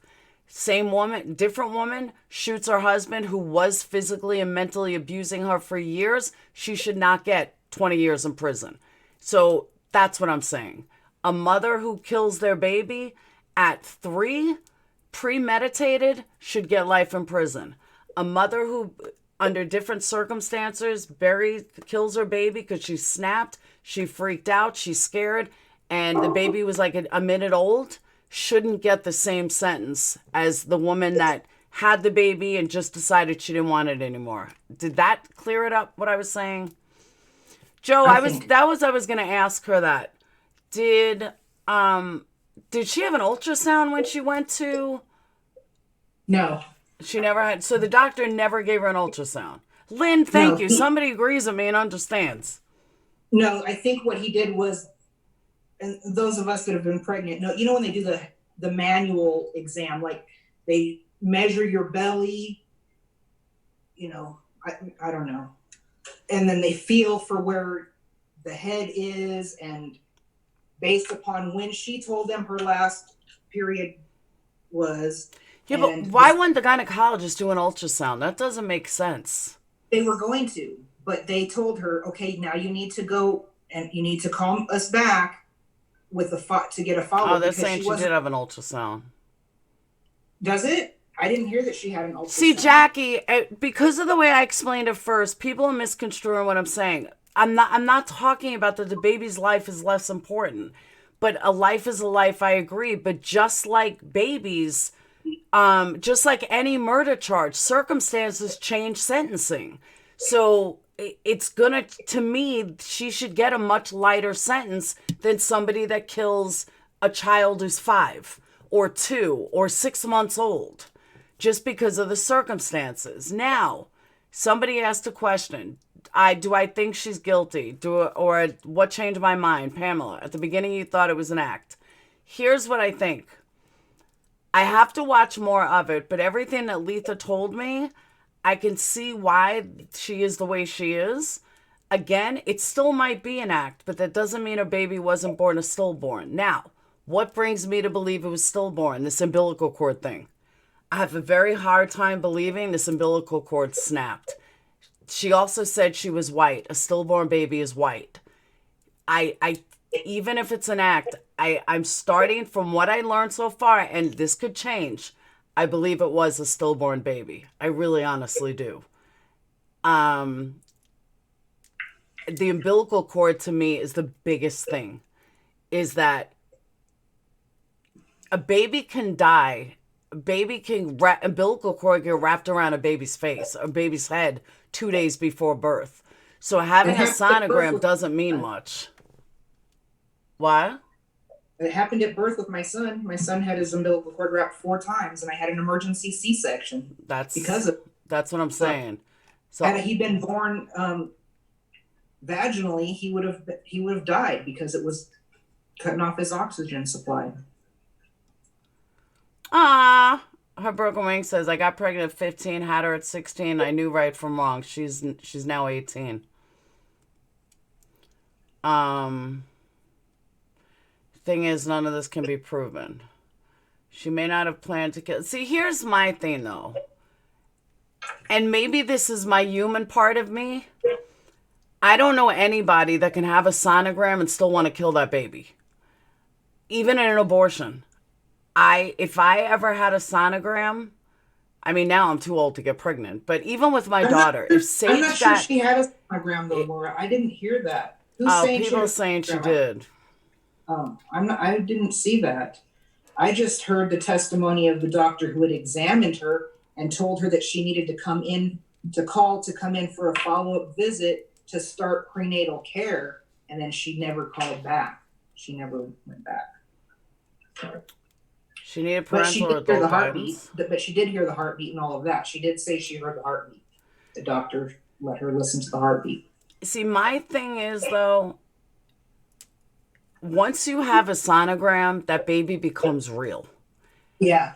And even hearing a heartbeat, that baby becomes real. And I could say, and this happened to a friend of mine, I could say it all blue in my face that Sage ever got pregnant young. She's having an abortion. Thank you, Barbie, that she's having an abortion. End of story. She's having an abortion. No questions asked. Sage gets pregnant, 15 years old. She's having an abortion. God forbid, knock on wood. She's having an abortion. But the second I took her to the doctor and saw that baby, I doubt I would ever let her have an abortion. Okay, well, let me tell you something. Let me tell you something. My oldest daughter, who's now 28, got pregnant when she was 15. Okay. And I said, been there, done that. I had Jocelyn at 18. I had my daughter at 18. I didn't get to go to college. I became a mom. I needed to wait on tables. My life was my daughter. And I said, Jocelyn, I really don't want to make this decision for you, but I kind of feel I need to, let's go I took her to the doctor. I didn't know how far along she was or anything. And when they put the Doppler on her stomach and I heard that baby's heartbeat, I couldn't do it anymore. Exactly. And I have a beautiful grandson now because of it. Yeah. And Jocelyn finished high school and she finished college. She did some college. Now she has baby number 4 due any day now. But damn.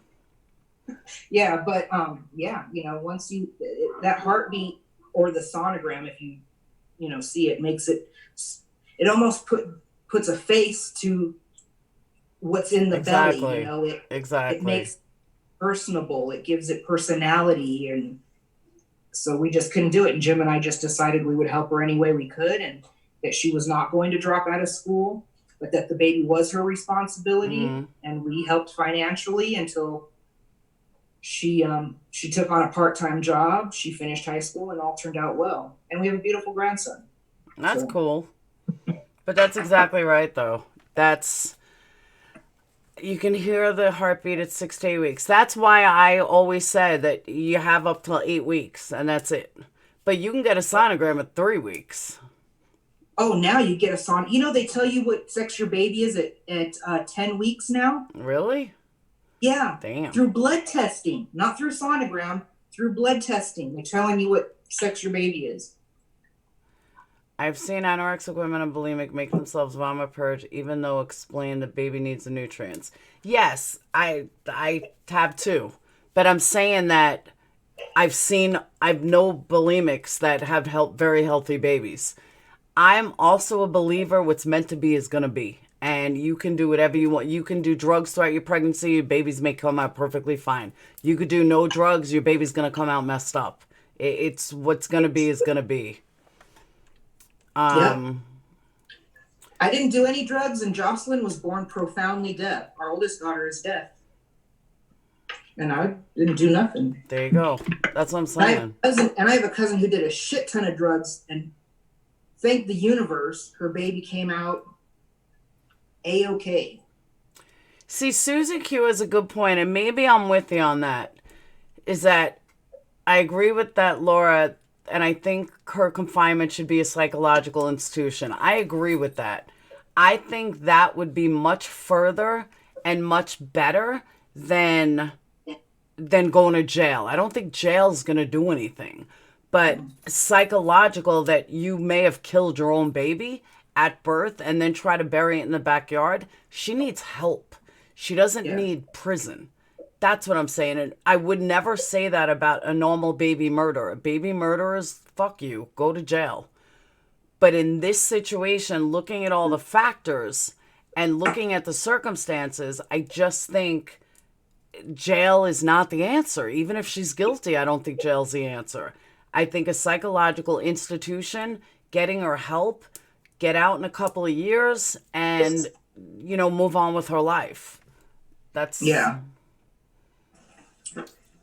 I know Italian girl. They didn't even have pink swings when I was young. I mean, when my kids were born. I agree.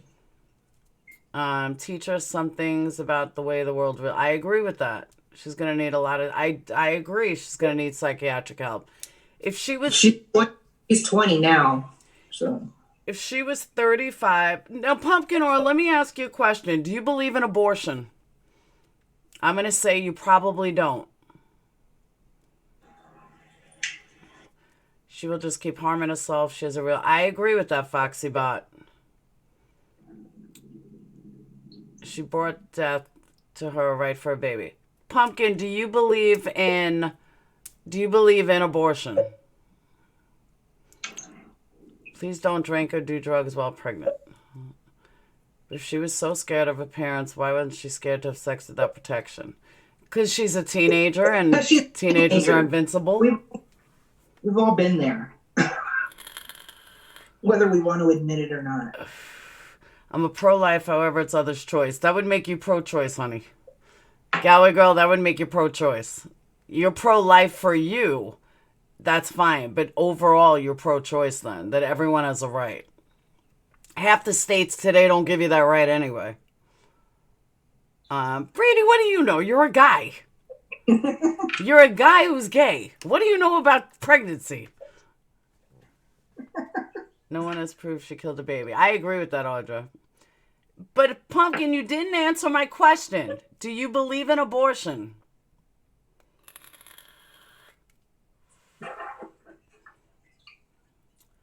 Kids have that. It will never happen to me. So, oh, absolutely. Then I guess I'm pro-life. But you just said other people have a choice.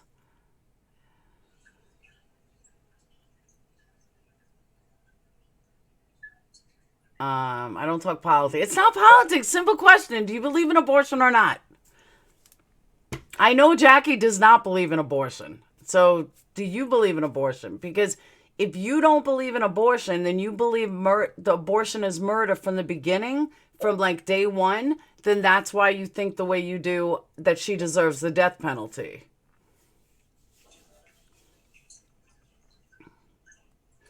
I'm very pro-choice.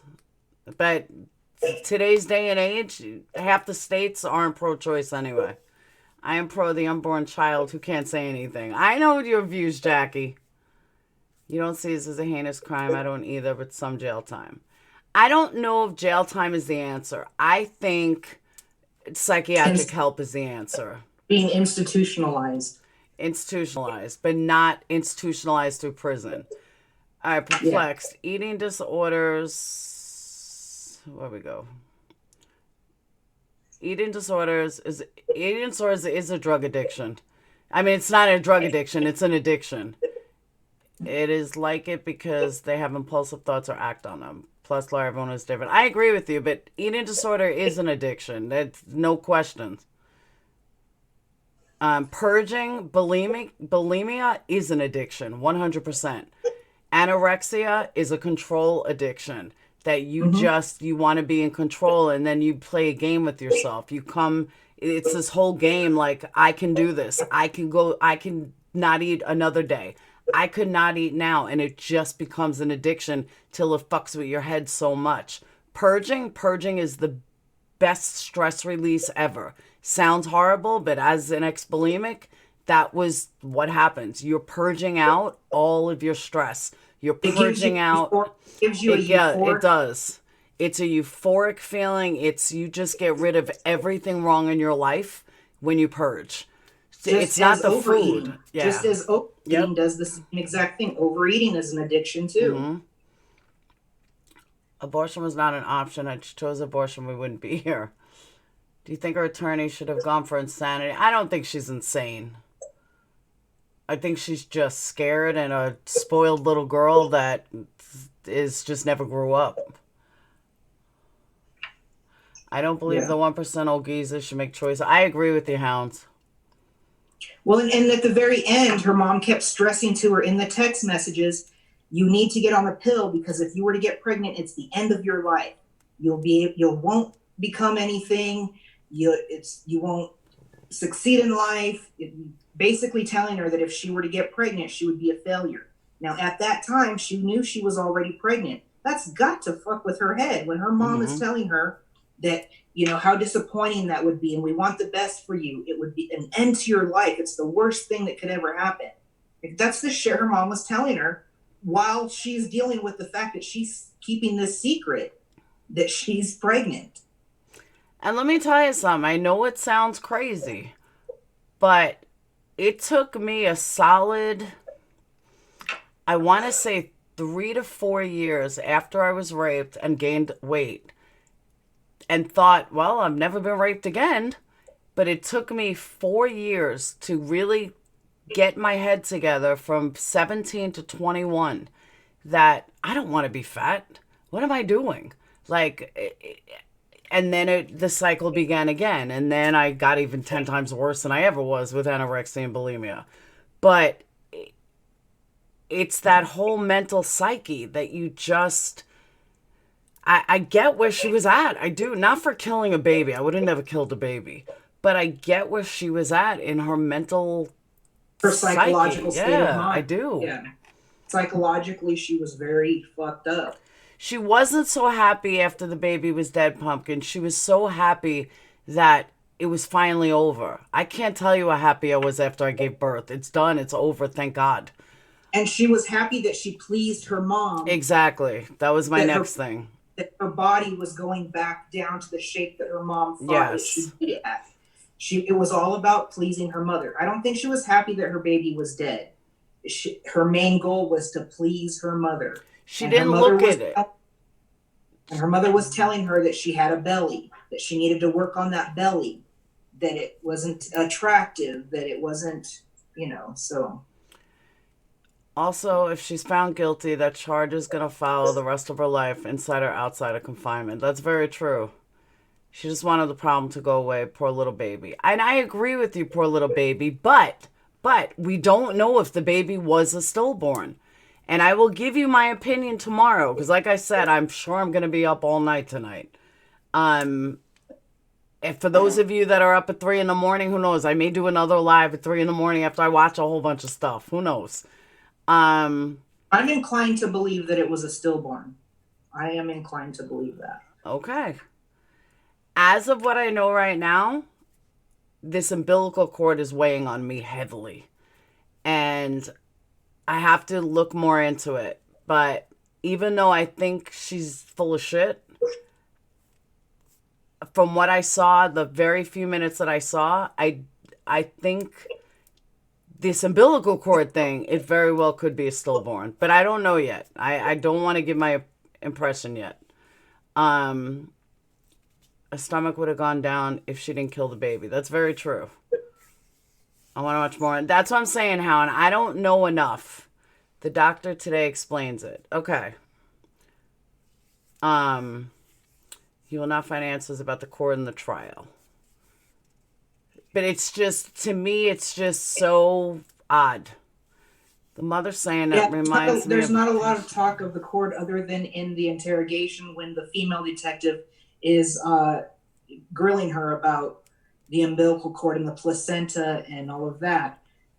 And there is no forensic evidence to prove one way or the other because all that there were the remains. I mean, I thought you were going to bed like an hour ago.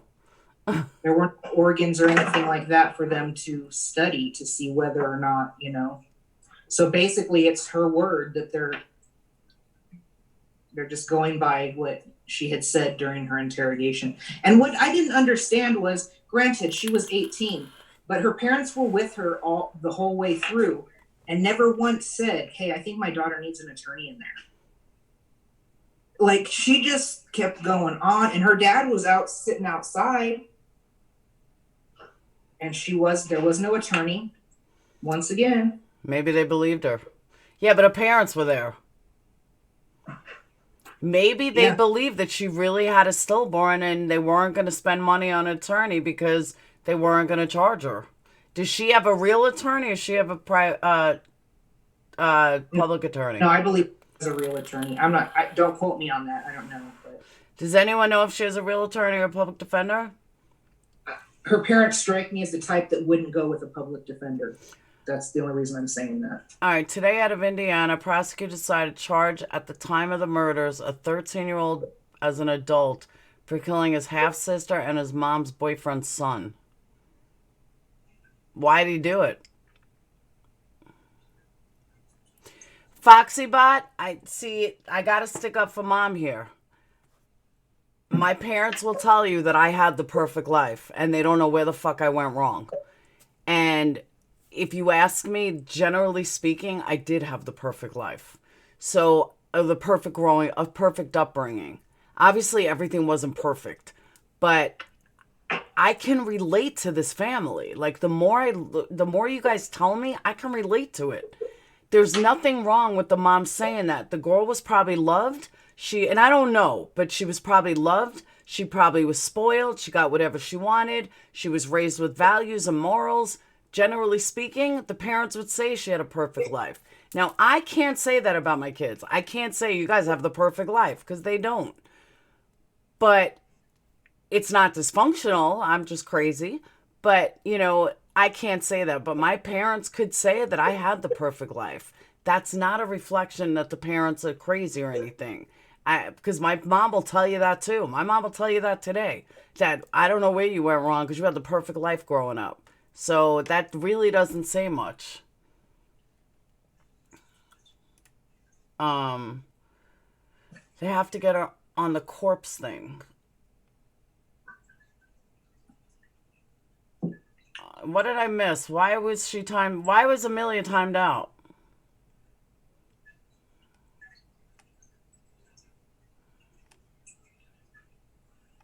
Galway, why was Amelia and Laura timed out?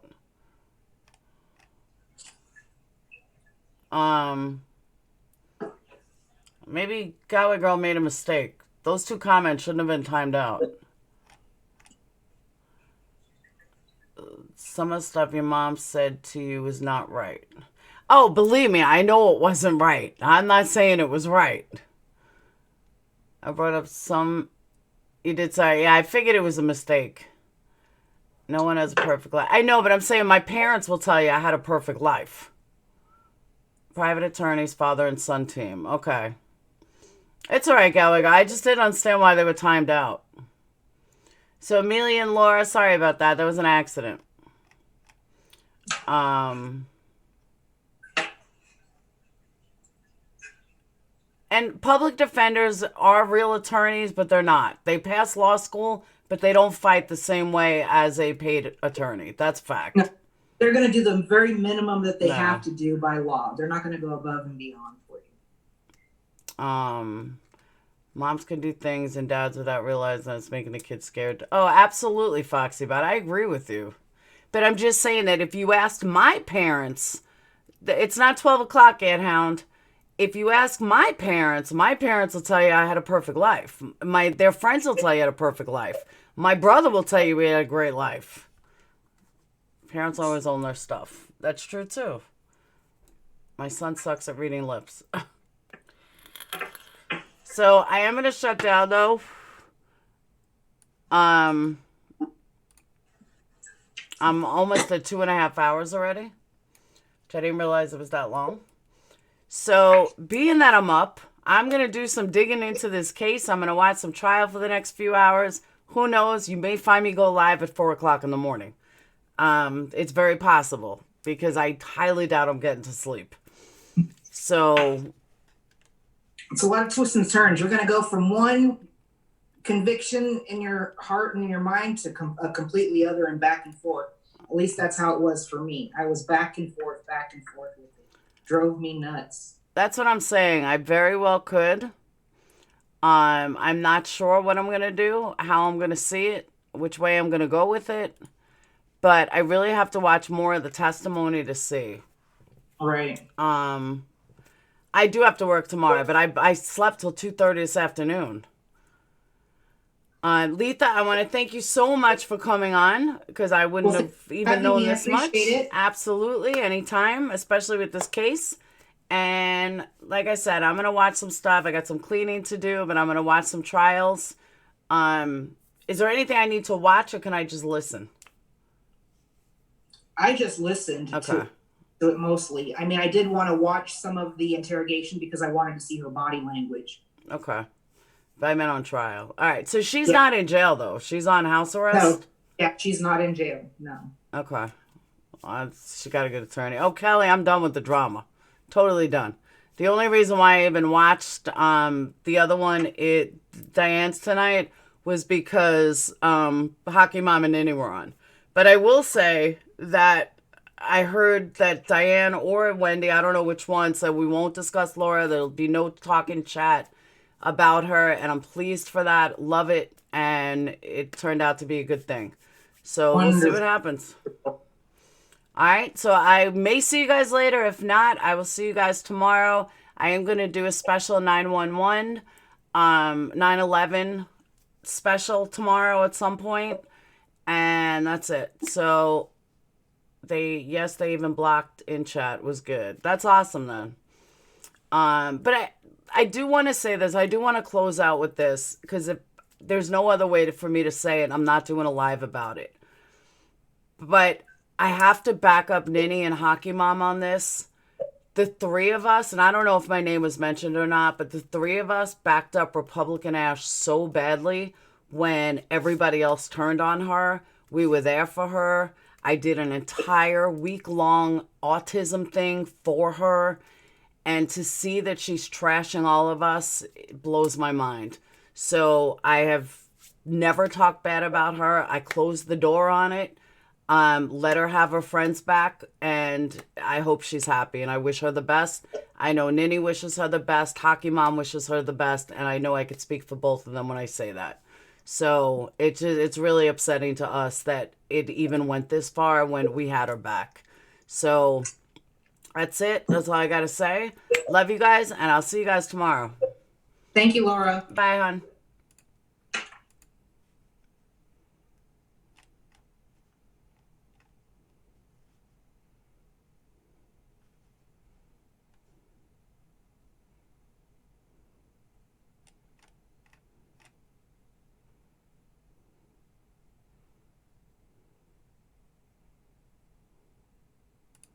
Thank you, Sensible Crime.